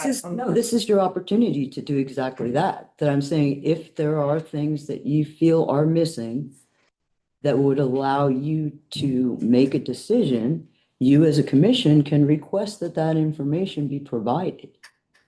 So, but it needs to be specific. You can't say to the applicant, go away and try again and come back. I mean, If they're specific, if you say, for example, we can't make a decision on this unless we see all of the location of existing natural drainage patterns. That's important to our decision. Then you send the applicant away to come back with that. We continue the hearing until that information is provided. And, And that's just part of the process. okay, I was, But you, as a commission, you can't just send somebody away and say, we don't have what we need, but we're not going to say what it is. no, that's not what I'm saying. What I'm saying is that it seems to me, and from my recollection of when we wrote these regulations, this section down, was the intent was that the detailed site plan will be part of the package being presented to the commission with the application. And that the application would not be considered complete without having this detailed site plan. There wasn't, I don't recall, and maybe I'm wrong, but I don't recall in the conversation about this that it was optional. Well, That the detailed site, and again, this is my recollection. My recollection was that the whole point of being so specific in the detailed site plan was that these are the things we are going to require in a detailed site plan in order to consider this complete. And in fact, the regulation says you have to have this as part. It doesn't say you only are required to have the parts that the commission deems necessary. It says in order to have a complete application, you have to have a detailed site plan. And these are the things that you have to have in a detailed site plan. There doesn't. and I tell you where the flaw is in that, and DLCD was quick to sort of say about this language, it's like you can adopt this language, but you can't enforce this language. So here's the chance to say, these are things that we feel we need in order to make this decision. And if there's a list of those things, then the applicant can either bring those things back or can say, those things are unreasonable. I will take my chances. You make your decision based on what you have. And I'm not speaking for this particular applicant at all in this situation. I'm just telling you, I'll use the example of Agate Point. I told them about 5 or 6 things that I thought their application would benefit from including, but if they say, no, we don't want to do that, we still consider it. So, But you can say, I can't make this decision. In that case, it was details on parking. so It's a sticking point. did you present the requirements for the detailed site plan to the Shepherds during the application process and ask them for all of this information during the application process? Excuse me for just a minute. Who decides what detailed information goes into a site plan? There's the new language that is really intended for a larger project that includes 17 points, a lot of which are not applicable. We don't have a state or county road approach permit. We don't have any on-site or off-site improvements related to access control and traffic capacity. We don't have a copy of the last recorded subdivision plan of which the property was a part. I could provide that. It's called Ocean Crest. So I guess the point the chair is trying to make. Well, there's other things. I mean, there's things like the date the site plan was drafted, a scale, a disclosed scale of 1 to 20 feet, 1 inch to 20 feet, of a total gross and net areas of the site, the length of all existing property lines, some pretty basic stuff too. And I know, and you know, forgive me, I'm not passing judgment on their particular application in this. And I guess I'm talking more for the future, for my understanding of how this regulation is supposed to work. And my, if my understanding was that we would present this to the applicant and say, as part of the application, you need to provide this site plan with the following things included. Now, obviously, if they don't apply, like the access to the highway or whatever, fine, then they're not going to be there. But a to scale plan with property lines designated, et cetera. I thought that the commission at the time, and some of the people on the commission now weren't there, but I thought during those conversations that the desire was that the plan would include those things for all conditional Well, use. so what is missing from the site plan that, I mean, you're right, it does not have a north arrow on it. Well, it's missing number 1, number 2, number 3, number 4, number 5, number 6, number 7, number 8, number 9, number 10, 11, 12, 13, 14, I'm not sure about 15, 16, 17. I mean, I'm just trying to understand for the future, again, I understood, I thought that we were saying when we drew these regulations up, and I think Lauren, you were there. Mhm. I mean, I thought we said, or the intention was, and I'm not sure all the reasons behind this, the history behind this, but I thought the intent was that every time we had an application for a conditional use outside of those 5 exceptions before, that we would get a detailed site plan with all 17 things addressed. That's my recollection too. So that, and it didn't matter, it didn't, I understand. Certainly, if the applicant says, I don't care, submit it without it, that's fine. But the impression I'm getting in this particular case, I did not say, where is your drainage plan? Where is your, I did not say, well, you did not present the 17 points I did and not. ask them whether or not they wanted to submit a detailed site plan with those things on it. And I understand for this particular application, some of this stuff may be a bit of overkill. But, we set these rules to apply to everybody. If we don't want them to apply to everybody, then I think the commission should take it up and say, okay, we need to make some more exceptions to this. But based on the way the rules were drawn up originally and the way they're written now, it sounds to me, or again, my interpretation is that this list of items was supposed to be presented to the applicant, and the applicant would be given the opportunity to provide that information to the commission, so the commission could use that information to make a decision with all the information that they require. And the people who helped draw this up, who most of them aren't here anymore, but they felt that this information was necessary. Now, I understand, for this particular case, this is probably overkill. But on the other hand, if we're going to draw up a bunch of rules and say, you have to meet these requirements, we should, in all fairness, be applying these rules equally to every applicant, regardless of how large or small the actual development is. So I would ask at this point, we've kind of gotten off track with our normal public hearing schedule. There's been no input but perhaps Right. it doesn't need Right. to happen. I don't know if we have anybody who wants to give any oral testimony. If this is the sticking point, if you will, then I think what the planning commission needs to decide as a commission, not as at the chair's sole recommendation, but as a commission, what additional information is needed in this particular case to decide this application, make that request of the applicant, and it will come back to you.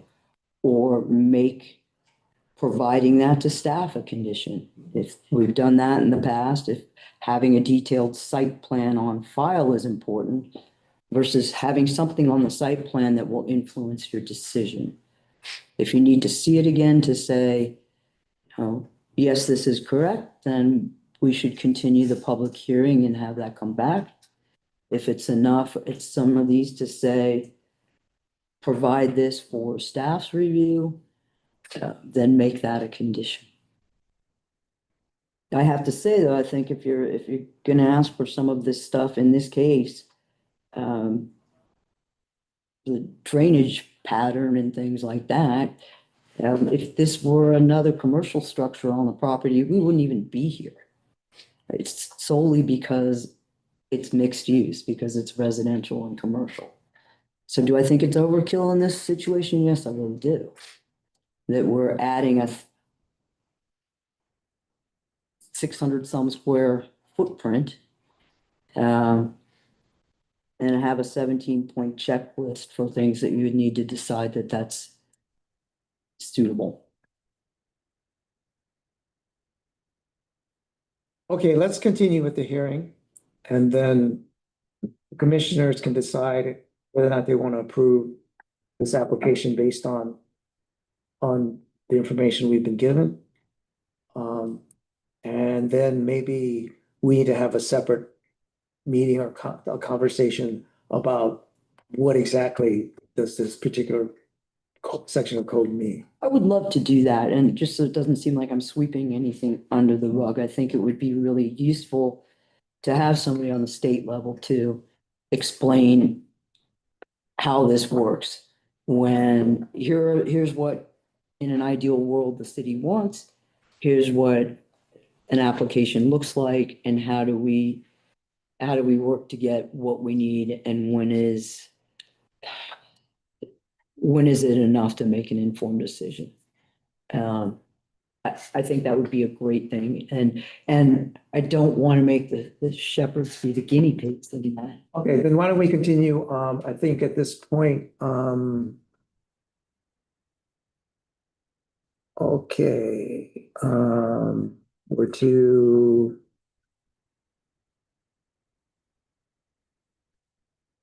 Let's see, what did I leave off here? Okay.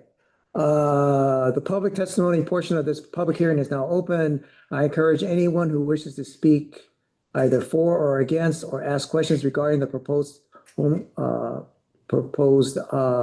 mixed use application to now do so. Please direct your testimony or evidence to the provisions of chapter 9.28, C1 residential retail commercial zone, chapter 9.48 off-street parking and loading, and chapter 9.72 conditional uses. Failure to raise an issue based on these applicable standards or criteria during this hearing so that the planning commission has the opportunity to respond to the issue may preclude your right to appeal to the Oregon Land Use Board of Appeals based on that issue. Anyone wishing to address the planning commission is first requested to identify themselves as wishing to speak, and when called upon, begin by giving their full name and address. Please give your mailing address. I will start the public testimony by inviting the applicant to please present his or her application to the planning commission, including how the proposal will comply with the applicable provisions of Yachats Municipal Code and any other relevant testimony that could factor into our decision. So, Mr. and Mrs. Shepherd, Well, if you basically, could step and state your name and your address. Thank you. Anthony Shepherd, 95480 Highway 101, Yahoo. It's a pretty simple process. We're trying to just build a private residence for ourselves. Right? So, and our 2 grandchildren. And we're not asking for any variance in any of the setbacks or any of the parking or anything else. I mean, it all fits according to code. And we were hoping this would be a smooth process. We could just get started before the weather gets too bad. We're gonna stay within all the limits of the code. The structure will be about 20 feet tall and well under the 30-foot limit. So other than that, I mean, in my opinion, everything fits the way it's supposed to. We would hope to get this approved sooner than later if possible. I don't know. Anybody have any questions for Sure. How long have you been working on this process with the city? Oh, probably about a month. Yeah, the date on the application, so the Shepherds had actually dropped off a building permit application with someone at City Hall.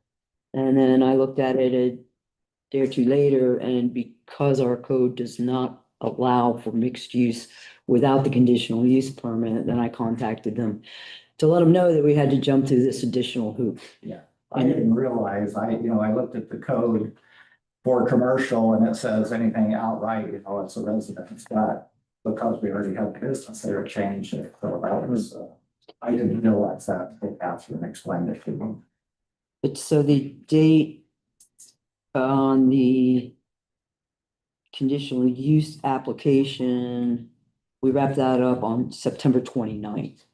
So basically notice went out pretty much same day to meet the 20-day advance notice to hold the hearing today. So the idea was not to try to kind of not make this a huge extra burden to have to go through the conditional use permit process for something that didn't seem Yeah, like that- a huge ask, but That was a surprise to me. I didn't realize that. Any other questions? Okay, thank you, Mr. Shelby. Thank you. Is there anybody out in the audience that has something they want to say? Anyone online would like to speak? No, no one's coming. Okay. Let's see, so I guess the next thing is, does the applicant wish to comment on or rebut any public testimony just offered? Since that nobody offered any one that doesn't apply. Do any of the commissioners have any questions they would like to ask any of those presenting testimony today? I guess that's a no. The commission would like to thank all those that have presented evidence or testimony either in writing or at this hearing. We would like to remind everyone that the planning commission may only consider the evidence and testimony that strictly pertains to the applicable criteria as stated in the notice of hearing and at the beginning of this hearing. The public testimony portion of this hearing is now closed, and we will now begin deliberations. Anything anybody has to say? Catherine, so the information that we have about their business, right? And that was all, that whole thing had already been pre-approved, no problem, right? Correct? that would have been an administrative decision because it was permitted use in the C1 zone, didn't require any kind of conditional use. Right. So approved through the building permit process, but not through Correct. land use. In doing that, did that drawing have drainage and other sort of things in it as well?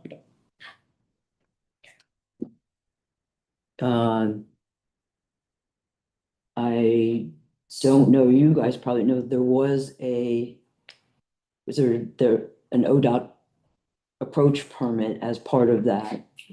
Because basically the coffee shop had moved from the old gas station property, now needed its own.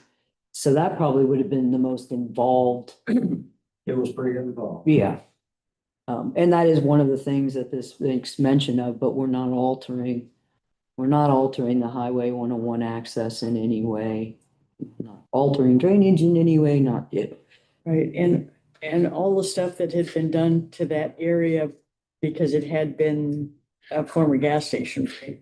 Yeah. The gas station is under Yes, the it Dollar was- General. It was under Dollar General, yeah, correct. It was just the drainage gas station, right? Yeah, we bought properties next to the coffee shop Uh-huh, several years ago. okay. We had to move when Dollar General came in, we had to move the coffee shop.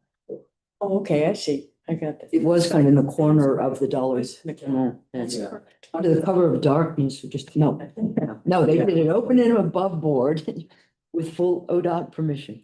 Okay, just Yeah. just kind of wondering about the previous use of that piece. Well, and thank you. And that's, I guess, part of why, if this were a commercial structure, it would have been approved under the same process as the original coffee shop. In other words, they would have come in, presented this to planning staff, would have compared it to the C1 standards and said, you're good to go. For whatever reason, our code, we took that mixed use out of the permitted uses section and put it under conditional use. Now there's this additional step, Okay, which has, in this case, only to do with the proposed use of that structure. So the structure itself could have been built as a gift shop. Mhm. No questions asked as far as use in the C1 zone. It's only because it's a residence and we're combining a residence with an existing commercial use. Or they could have had somebody move into the Village Bean and live there, and then we'd have residential only use. And we wouldn't be, Would be all fall under the. it would all fall under the ARP, yeah. So for some reason, we pick on that combination of uses. If it's all under one roof, sometimes that does have consequences, like sprinkler systems might be required if we're mixing commercial and residential use. But in this case, they're physically as far apart as two structures on two adjacent lots. Right.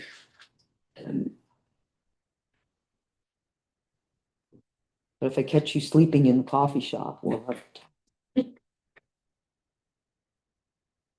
Hello.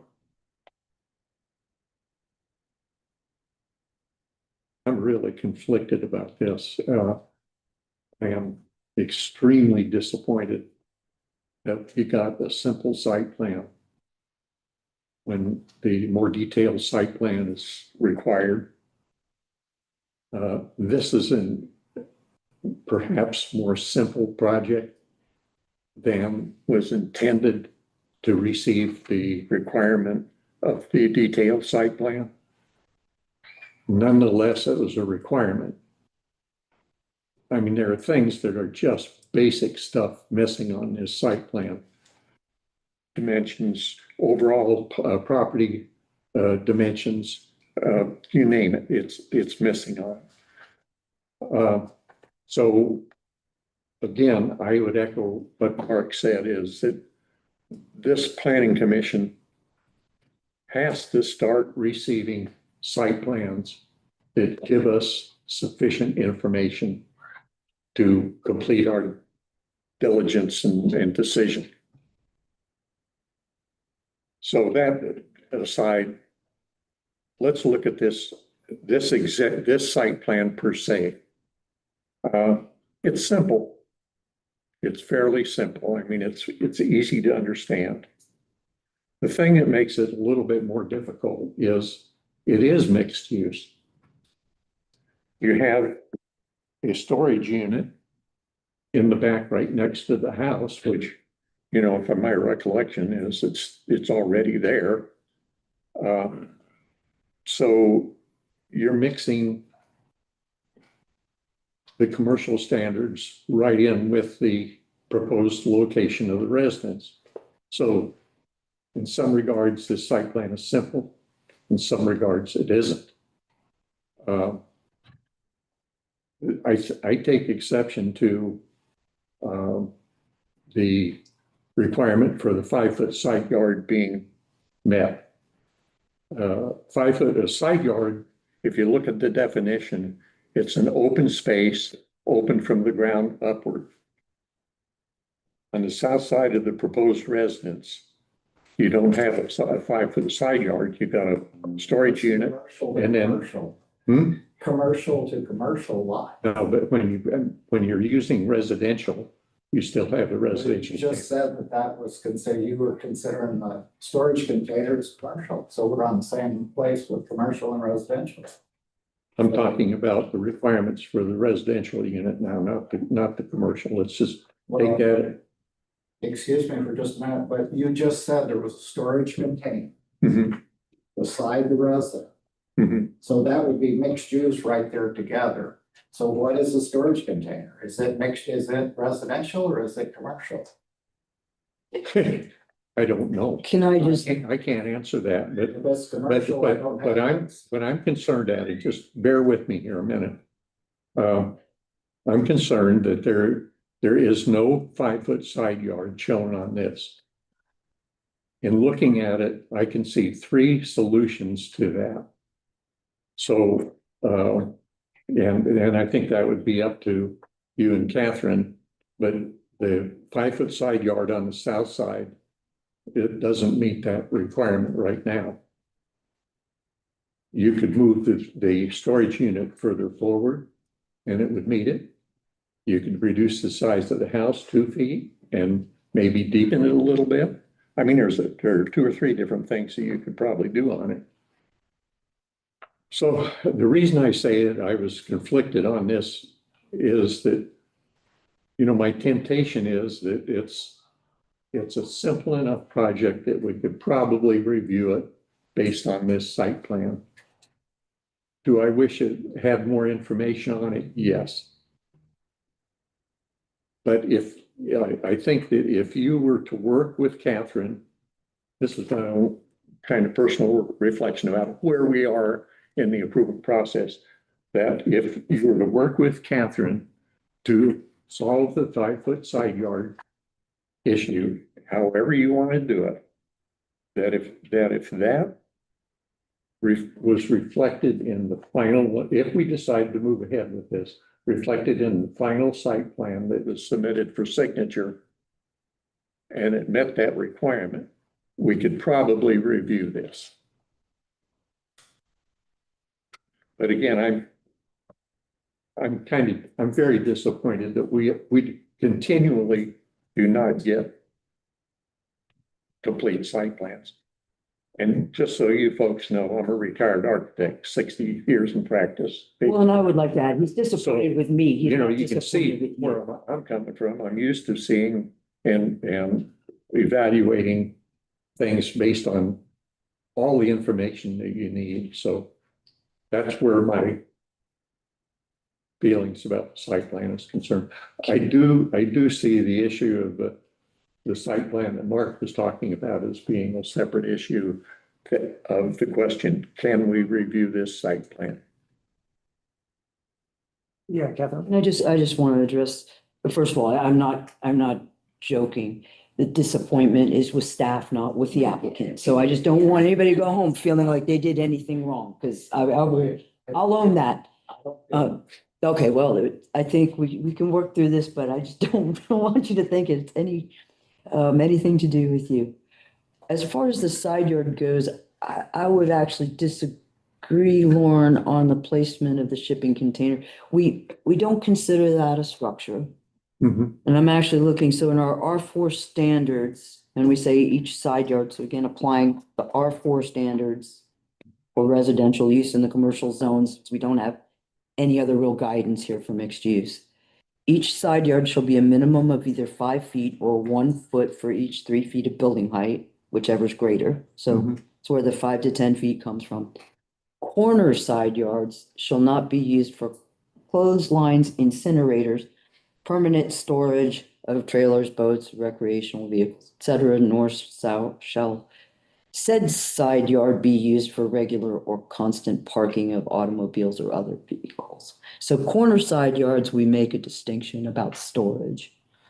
I would say in this case, we're not dealing with a corner side yard, it's an interior lot.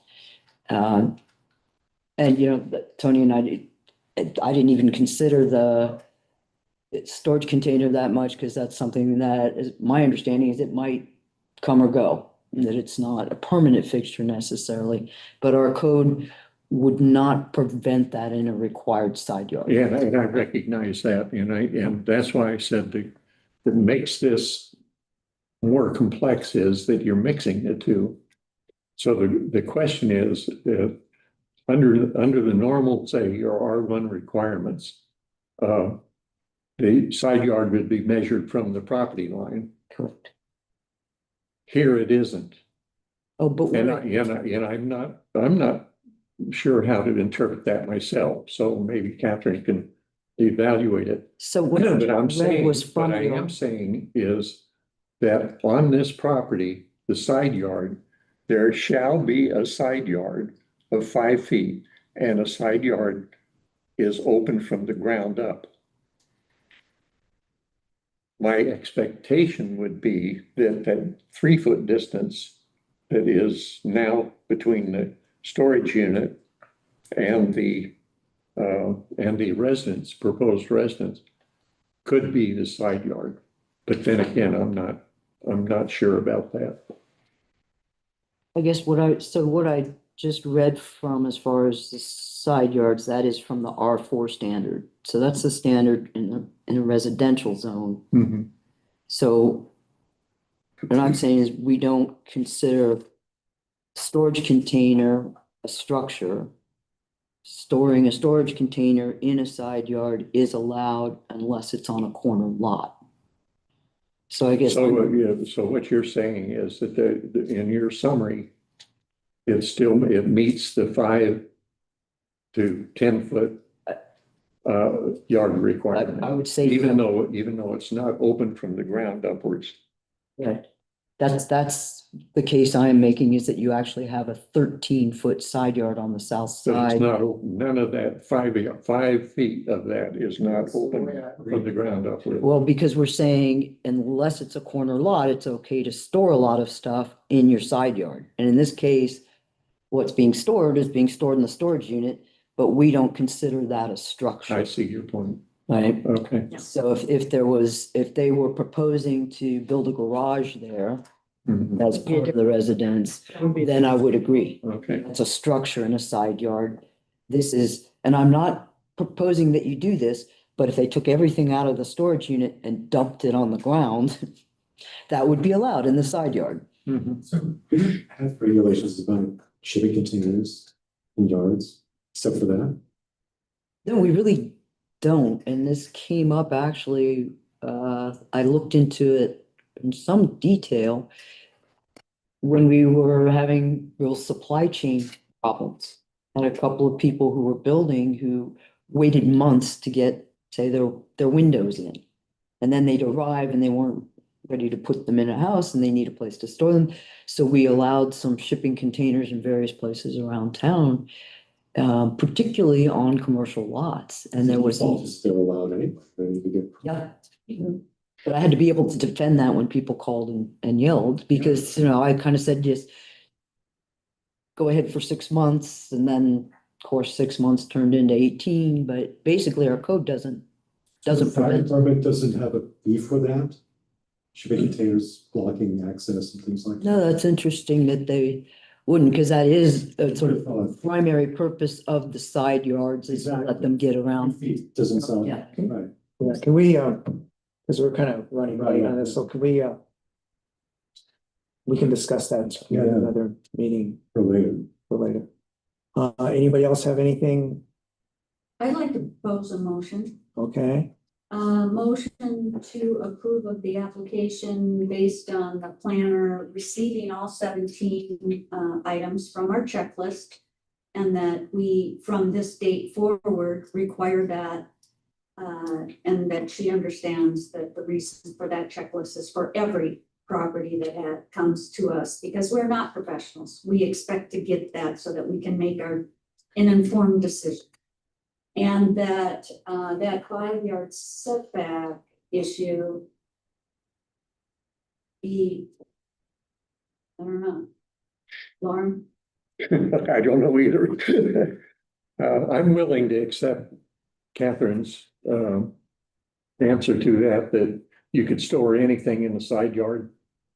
And traditionally, the side yard is from the property line, so the shipping container storage unit is actually sitting in the side yard right So now. maybe that storage unit be identified as a temporary shipping container instead of storage unit, like maybe it's a structure. That would be something that could be. Well, it does permit, On site plan. it does permit storage in the yard, though. That's the, yeah, I mean, it is a storage, it's a Yeah. storage unit, a container. There's no doubt about that. So I don't know that we need to specify that. It's already kind of clear that that's what it is. And as long, if you consider that as simply storage and not a building, quote unquote. That's what I'm saying, Yeah. identify it as such. Yeah, and I think, and For the that, future, when someone comes back to look at it and perhaps they want to build a permanent structure, they say, well, we already have it identified on the site plan as a storage. well, if somebody were in the future to try to build something permanent out there, we would, Then different rules would apply, and they would, the rules would apply, I couldn't do it. It does say storage container on the Yeah. line that they Right, say. which would imply to me by looking at storage container as As a could be storage. permanent as well as temporary. I mean, it could be. I mean, Stick built, I a think it was, storage container can be shed. It could be a metal. so if it's not, wheels, if it's not attached to the ground, it's not attached to a structure. This is sort of how we define a structure. And there are places where it gets a little gray. I'm Say it's just more trying to like find a an, way to get this Mhm. process today. Well, yeah, so if you're okay with Catherine's, because the way I look at it is, if they built a house and the storage container wasn't there, and they had that yard, and then they put the storage container in there after the fact, we would be okay with that. It's not our business. Yeah. So Yeah. they're just doing it backwards. In fact, the end result is still the same. You have a house, a yard, and a storage container in the yard. Mhm. And that's taking up 10 feet of the 15 feet or 13 feet of that yard. If they had built a house, had a 13-foot side yard and dumped a 10-foot wide storage container in that, that's perfectly legal. Mhm. And what they're doing now is basically the opposite, but the end result is still the same. You have a house, you have a 10-foot yard, a 13-foot yard with a 10-foot storage container in it. So, I am gonna move the storage container around while I'm building, so it'll be out of there for a while while I'm building a house. yeah, it's just the end result for me, that the end result, it is house, yard, storage container in the yard, and then all of that is it's legal. perfectly legal. I would concur with you, Mark. Okay. Yeah. Yeah. Okay, so. Yeah. I know what you're getting. Then let's go forward with the motion that, a motion to approve of the application pending the planner receives the checklist complete. And then in the future, this is our warning that we expect to have that checklist for all, it doesn't matter the size. It's not our decision to make. We processed code that just, it's not that big, it's not that onerous of a deep of a process to put a north arrow on something and leave that checklist. I would beg to differ. We certainly would not be here today. Well, then I It's- pull that motion. Somebody else can do a motion. That doesn't sound like it's doable. I don't know why we process that checklist if it's not something we expect. Okay, in the interest of time and to simplify this, what I recommend is that we make a motion to either approve or disapprove the conditional use permit as is, as presented to the commission. And as a separate issue, we take up at a later date about how to interpret this particular section of the conditional use application as far as the detailed site plan. And what we in the future will require of the planner, because I agree, I think that I thought it was pretty clear what we wanted, but if it isn't, then I think we as a commission and with the planner need to sit down and hash out, okay, exactly what does this particular section of the regulation mean? And then so going forward in the future, we avoid this whole conversation. We stated what we need. We don't need to rehash that, I don't believe. Well, apparently, Yeah, I think that would be a great thing to do. I think to put it into perspective, this is what we're asking from somebody on any project of this scale or greater. And I think sometimes it's totally appropriate.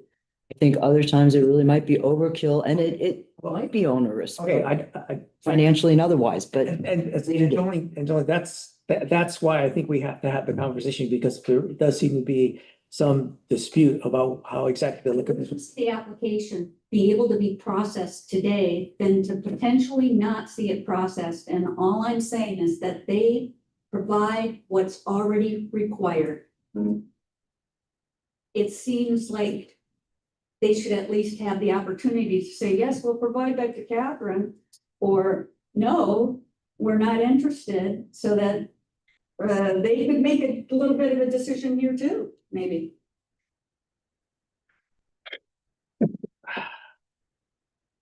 We could be the guinea pig. Don't volunteer.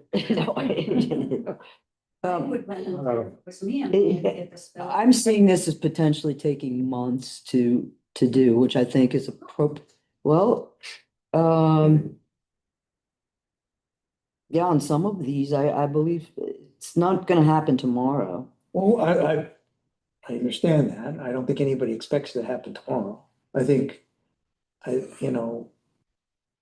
I don't know.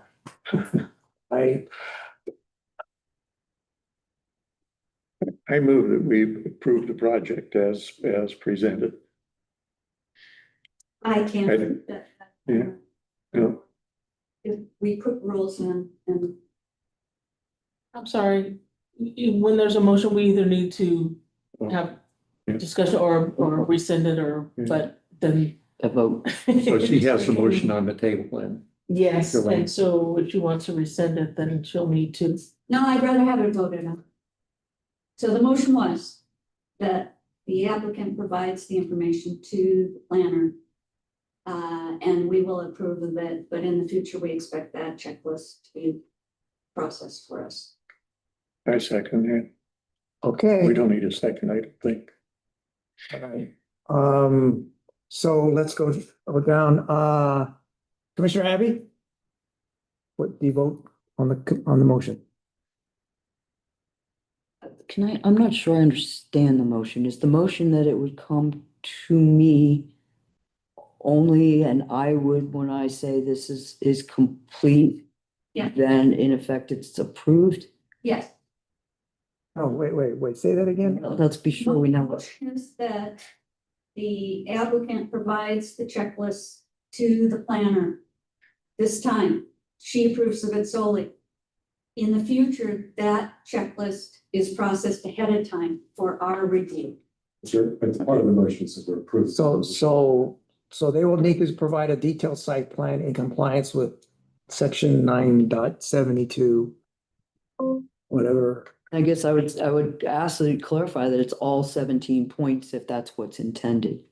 Yes, Because it'll be the first time we've ever done this because it's new language. So it's not like I can go back and say, let's do it the way we did with the so-and-so application. We've never done it before. So I guess I need a little more clarification so that I know when I can say So, this condition has been met. so to be clear, I think what she's proposing, if I may, that we approve it contingent upon the applicant providing a detailed site plan as outlined in section 9.72.010. Is that To the city planner? to the city planner? And now as I understand the way this works is that I as the commit chair doesn't sign off on the approval until after the applicant provides the required information. Is that correct? No, not necessarily. Often there's a time period of up to a year or two to meet all the conditions. Let's say, for example, when you guys require that a survey be done and reported as a condition, what you're thinking of the findings and conclusion. And all that does is says, here's a summary of what the planning commission Okay. found and concluded. Okay, so So then. it doesn't require any further action. Is that we approve contingent upon the applicant providing a detailed site plan as outlined in 9.72.010. And then that To the city. approval The would city applied. become official at the point that I said I have received this, not when you sign the Okay, findings that say this is what was concluded at this meeting. okay. Because what was concluded was that they'll be submitted. It would go to We're you. handing out the- So of those 17 points, which ones worry you about not being easy to do? So number one, I get, number two, I get. Number three, I get, number four, I get. Number five, we can do it. It's basically saying, identify the zoning of the surrounding properties. That's done verbally in the staff report. Show the locations, widths, and names of all existing or platted adjacent public streets, alleys, sidewalks, planter strips, curbs, and other public rights of way. In what radius? Chase. Adjacent? Adjacent. Is that what, did you say that? It says adjacent. Yeah, so that's clear. Adjacent public streets. Yeah. All right. That so was we're saying- 101, and other important features such as city boundary lines. which in this case probably wouldn't They're apply. Chase. Okay.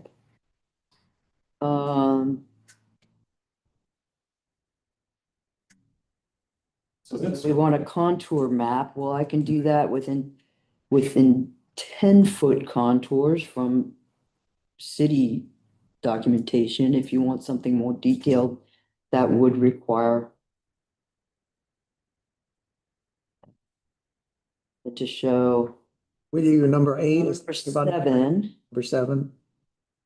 Existing site features shall be shown, including ground topography, contours. So Yeah. say 10 feet, I can print that. I could have just done that on an Okay, that's overlay on the fine. aerial. That's acceptable. Yeah. Okay, so 10 feet is acceptable. Let's see, trees of 8 inches diameter at breast height or greater. I don't think there are any on the property, but Well, and whose breast height, but I'll figure that out. Floodplains, I've already said there are no development constraints like floodplain, shorelines, wetlands, riparian corridors, or those don't exist. So I guess we've basically done that. We've shown all those things except for the contour map. The natural drainage patterns, you know, as Commissioner Abbey pointed out, that's not something we would require. I don't know how I'd go about that one.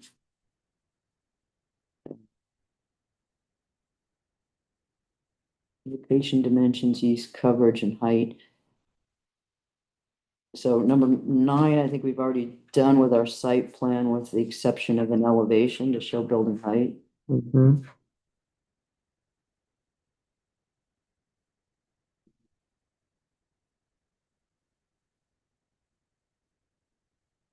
I don't even know what number 10 means. Dimensional features showing compliance with the applicable area, width, coverage, yard, vision clearance, natural resource protection standards, and other design standards as identified in this chapter. I don't understand. I would not know how to do that. I'm inclined to say it's been met. But Well, sounds like it, not very well, but. no, that's completely not clear to me what that would look like. Location, dimension, arrangements of proposed site elements, including sidewalks, parking area, site access, interior circulation, off-street loading and unloading, trash disposal area, and lighting for these areas. We're not really modifying, I mean, I don't know where the trash goes, but other than that. I think all we need to know is, because we already have all of that except for sidewalk and trash disposal and lighting. I think we've got everything else. Well, they're not adding a sidewalk, so the public sidewalk is covered under number 6. Proposed, okay, yeah, okay, all right, that's fine then, yeah, We agree, number 11, yeah, we're good, that there's nothing there to add. yeah, I think we're good. Okay, so no. And do we agree to that on number 10, which no one knows what it means? I think I get what they're getting at, and I think in this case, it doesn't apply to them, that's fine. Okay. I'm willing to go along with that. Thanks for bearing with me on this. Otherwise, I really wouldn't know how to zoning tabulations based on the underlying zone or zones if split. Well, I don't know what a zoning tabulation is, including minimum lot area and proposed lot area measured in square feet or acres if exceeding 1 acre. That's part one of number 12. Again, I don't know what that means. Zoning tabulations based on the underlying zone or zones if split. But we're not splitting, right? Yeah. It's not, so there's Yeah. one underlying zone, it is C1. So then we're good, right? What is a zoning tabulation? I think it continues on. It says well, let's see. Okay, it says the proposed lot area measured in square feet or acres exceeding one, maximum gross floor area and proposed gross floor area, if applicable, maximum residential density and proposed, there's a whole list of things you would need to put if this was being split. That's what the zoning tabulation is, all that after the page break, there's a No, whole list of. don't read it that way, Mark. Zoning tabulations based on the underlying zone or zones if split. So it's not telling me only do this if it's split. It's Yeah. saying use the underlying zone or zones. Okay. Okay, then But I don't minimum know yard, zoning proposed yard tabulation. areas, maximum building height and proposed building height as defined and calculated. Maximum building and impervious lot coverage and proposed buildings and impervious lot coverage, minimum parking and proposed parking, off-street parking. That's what the tabulations are, I think. And they've got that. I think that's what they mean by tabulations, is totals. They're asking for, A total amount yeah, the amount of space. of square feet, measured in square feet.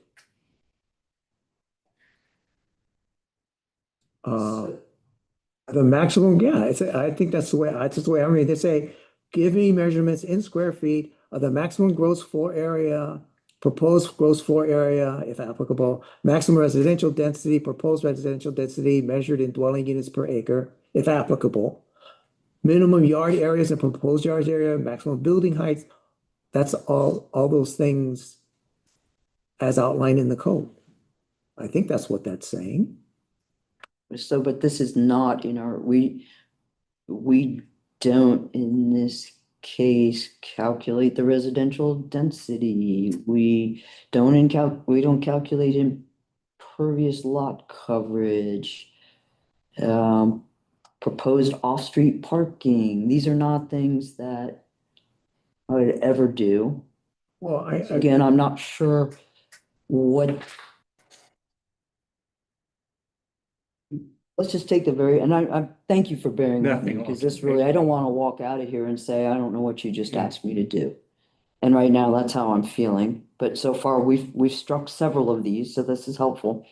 Zoning tabulations, including minimum lot area and proposed lot area. And that's one. Then we have semicolon. So what is that? I just simplified that. I Minimum or zoning tabulations, including minimum lot area and proposed lot area. It sounds like they just want a summary of the numbers. yeah, I just What are want, the requirements and what are the numbers? yeah, but they want to know what, all of those things. But I think we have that information. Well, it's all in your, it's. Yeah, I think the only thing we may not have, Are we agreed I just heard that's done and I'm jumping on that. That's done. The way I understand it too. well, no, I think what the only thing we have, you have, I think, enough information to provide those numbers. You just have to provide those numbers in terms of square feet.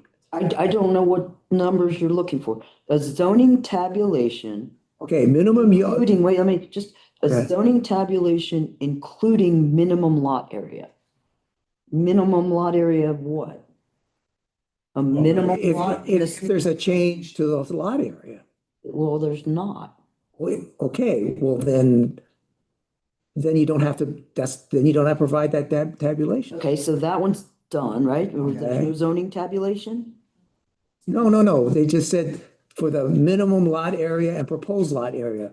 Since there's no change to the lot area, there's nothing to give us because the lot area isn't changing. But that's a clause right there that's done, end with semicolons. So- Right, okay, then the next thing is maximum gross floor area and proposed gross floor area if applicable. And there is a gross floor area because you're adding that house on, right? Sure. So I could do that, because that's sort of what I just calculated. Okay, What maximum you tabulated before. residential density and proposed residential density. So how much is the density? What's the maximum density for that lot? And what's the proposed density measured in dwelling units per acre? All right, I can do that. Minimum yard areas and proposed yard areas. What does the requirement and what are they proposing? Maximum building height and proposed building height. What's the requirements? What's the maximum building height? What's their proposed building height? So can I stop you right there and suggest something, because this is how we normally would handle almost all of this. In my recommendation for language that you would add to your motion, it would be approval is contingent upon the submission of a building permit application that meets basically the residential use requirements in the C1 zone. So that would require me to calculate the maximum allowed building height and the proposed building height. That would require me to calculate the maximum residential density and the proposed residential density. If we just say it shall adhere with the Yahats Municipal Code, I we've think, got all this stuff covered. You certify that it is.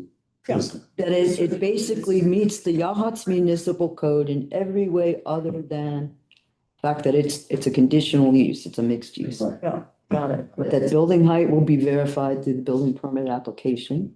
But I don't have it. They submitted basically, this is kind of what this place is gonna look like. We don't have the detailed drawings yet. Because you're not here to approve the detailed drawings. That's the county building official's job. But if we guarantee that when that is submitted, a permit won't be granted unless it meets all the standards of the municipal code, we've got all that stuff covered, plus everything under the International Building Code that the county okay, regulates. in place of addressing each one of the 17 items listed. Well, or I'm just picking now on number 12. Okay. I'm going through this, I don't. Okay, all right, then that, for number 12, that's fine. Okay, so we substitute basically or covered In by this, our. in this case, Okay, for the future, we will go back to these guys to worry about the future. Let's talk about today. okay, So we'll say number 12 is covered by YMC. okay, Kind of want to do a dance now. I never thought of that. Well, number 13, we've already counted trees in.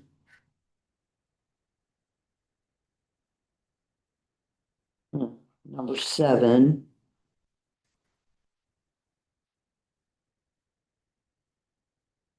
I could do number 14. I don't see how it's relevant, but it's the Ocean Crest plat from the 1950s, if that's useful.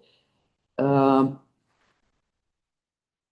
gonna say 16 is not applicable. I don't know for certain that I can lay my hands on the ODOT permit that was granted for the approach when the Village Bean.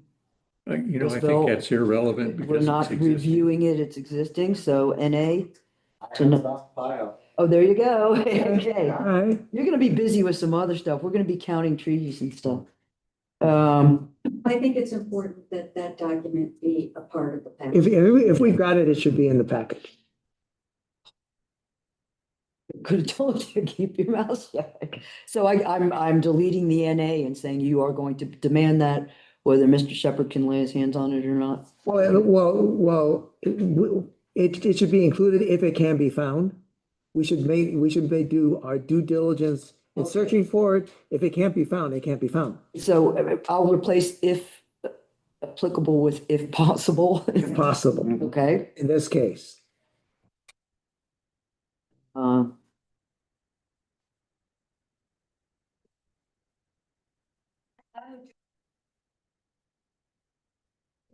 That it's important for ODOT that if there is a change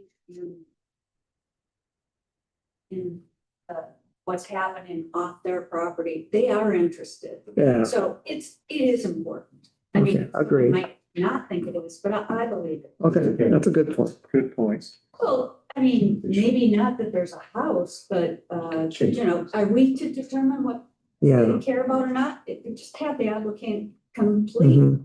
the application is complete, I think it's Yeah. important. And then it's one piece of. So number 17.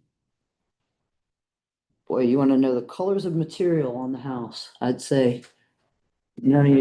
This also goes back to, so dimension, design drawings, elevations, plans. This goes back to the permitting application process. We'll take care of that.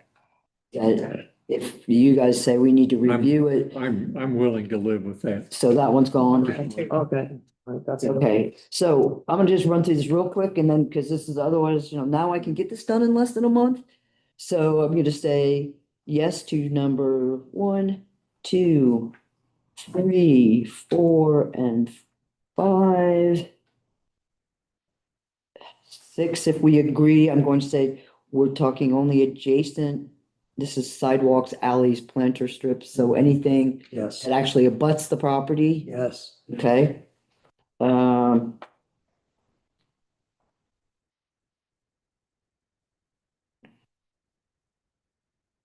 Number 7, the only thing that I am going to add there are 10-foot contours.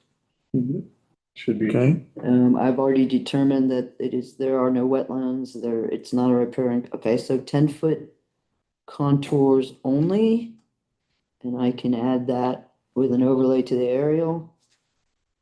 Natural drainage patterns, so we not doing that. Flow areas showing existing and proposed drainage patterns and existing and proposed swales, ditches, or other drainage ways. well. No, I think it does.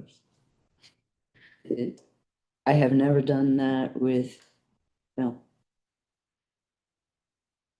Well, Again, I would say, so a basic drainage plan, if required, will be required through the permit. What is the planning commission going to do with that information that influences the decision to grant or deny a conditional use permit?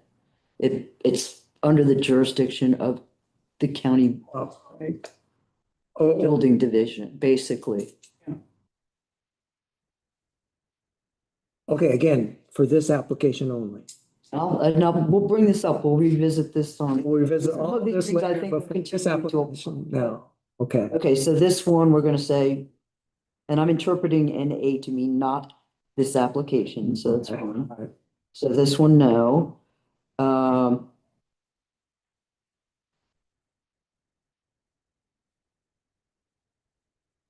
So on number 9, the only thing that I don't believe we have explicitly stated is building height there. Mhm. And then I have 10 and 11, we've already said aren't applicable. 12, I have underlined the things that I think make sense.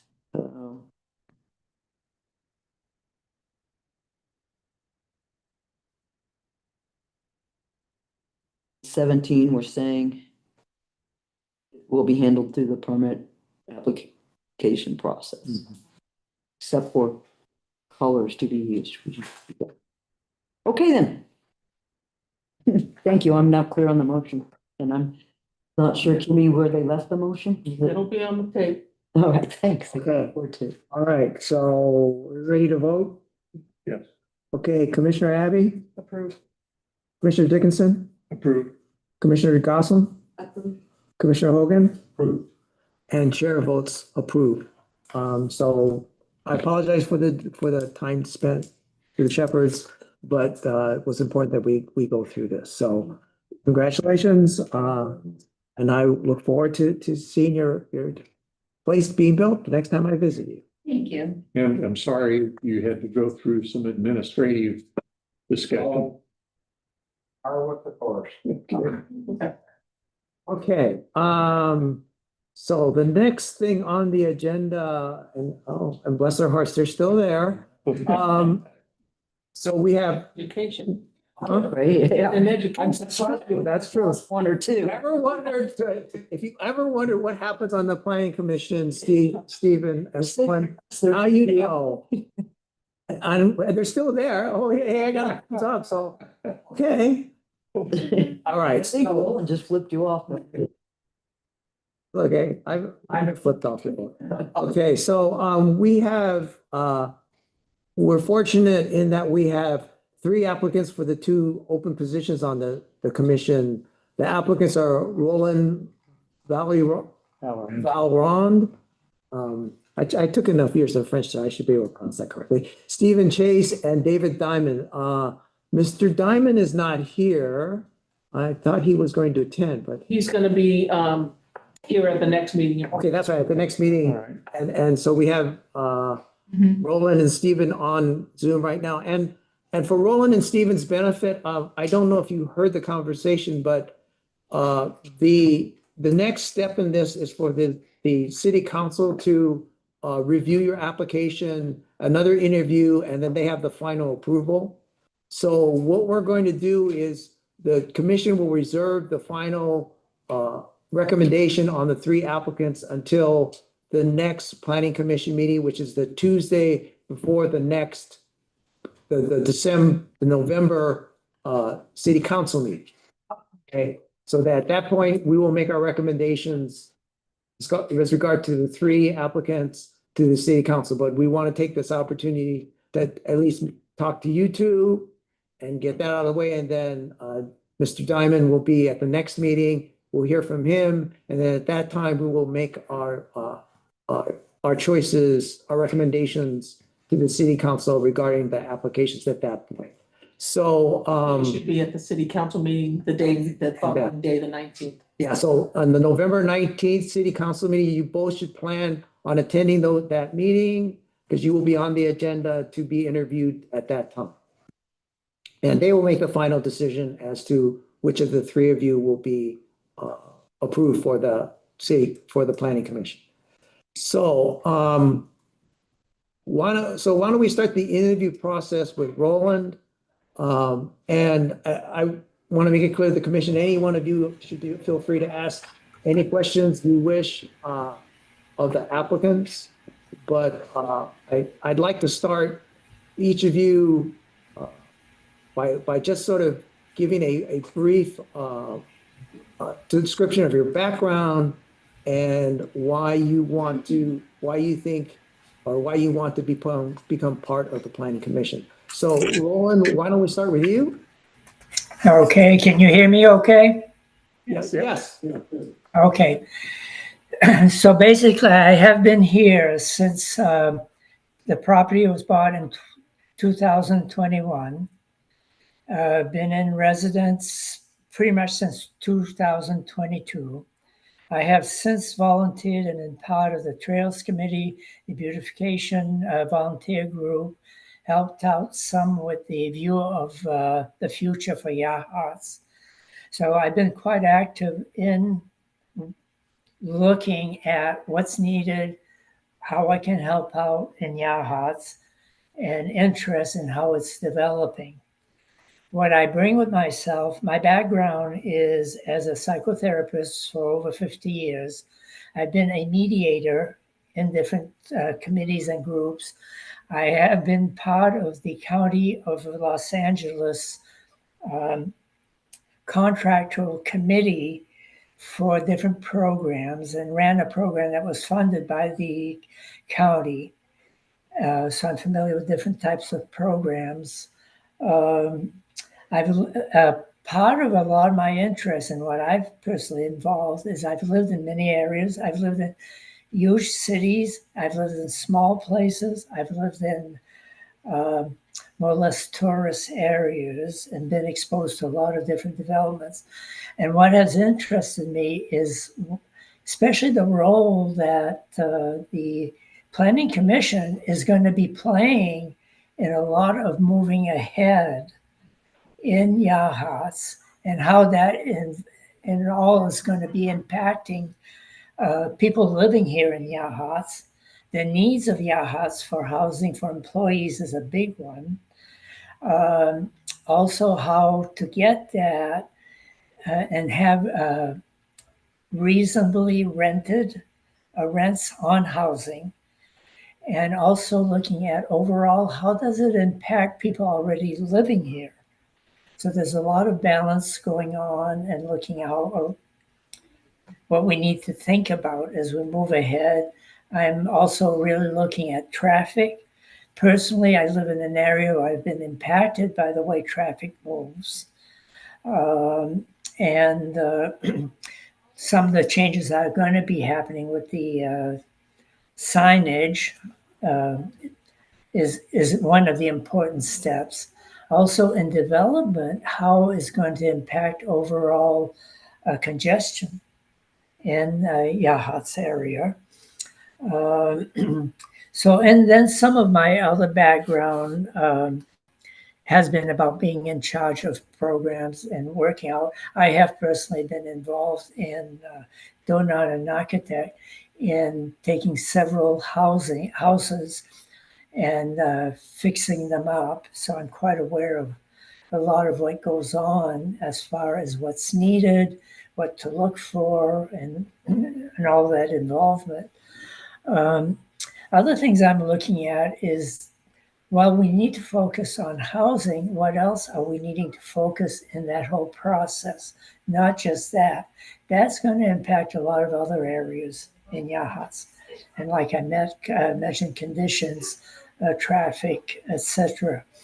The other part I think I bring is I've worked as part of several committees, different groups. So I enjoy working with the input of other people, enjoy working with with groups. Some of that I've already shown by working with Trails Committee and the different other volunteer groups here in Yachats. I'm trying to keep this short, by the way, and just give you a general idea of who I am. So I have a very varied background. Okay. So I think I'll keep it to that. Unless if you want to ask any specific questions, they might be better to come from you. Okay. Any questions? Does anybody have? Let's see. How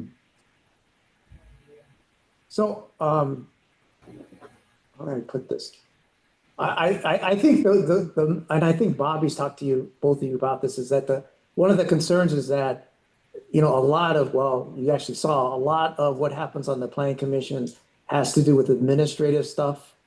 And I don't know what the percentage is, but probably the majority of time is spent on administrative things like writing rules, interpreting rules, and that sort of thing. And the I don't know, sexy part of actually planning development is a smaller piece of that. And I just want to make sure that both of you are clear that what the emphasis of the work on the commission is that it may seem at times tedious, but it is very important in and of itself outside of the actual quote unquote planning things to do.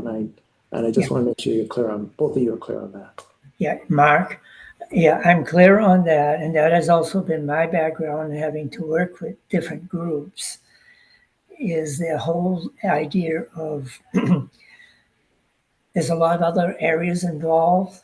There's other commissions involved. There's steps in all of this. And that basically, yeah, I do hear what you're saying. Anybody else have anything to want to ask? Okay. All right. Thank you, Roland. Steve, you're up. You're still muted.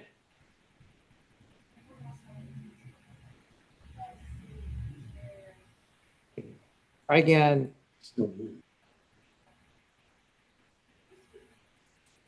No. Still muted. There we go. How's There you that? go. Can you hear me okay? Can you turn up your volume? Is that possible somehow? Yeah, hold on a sec.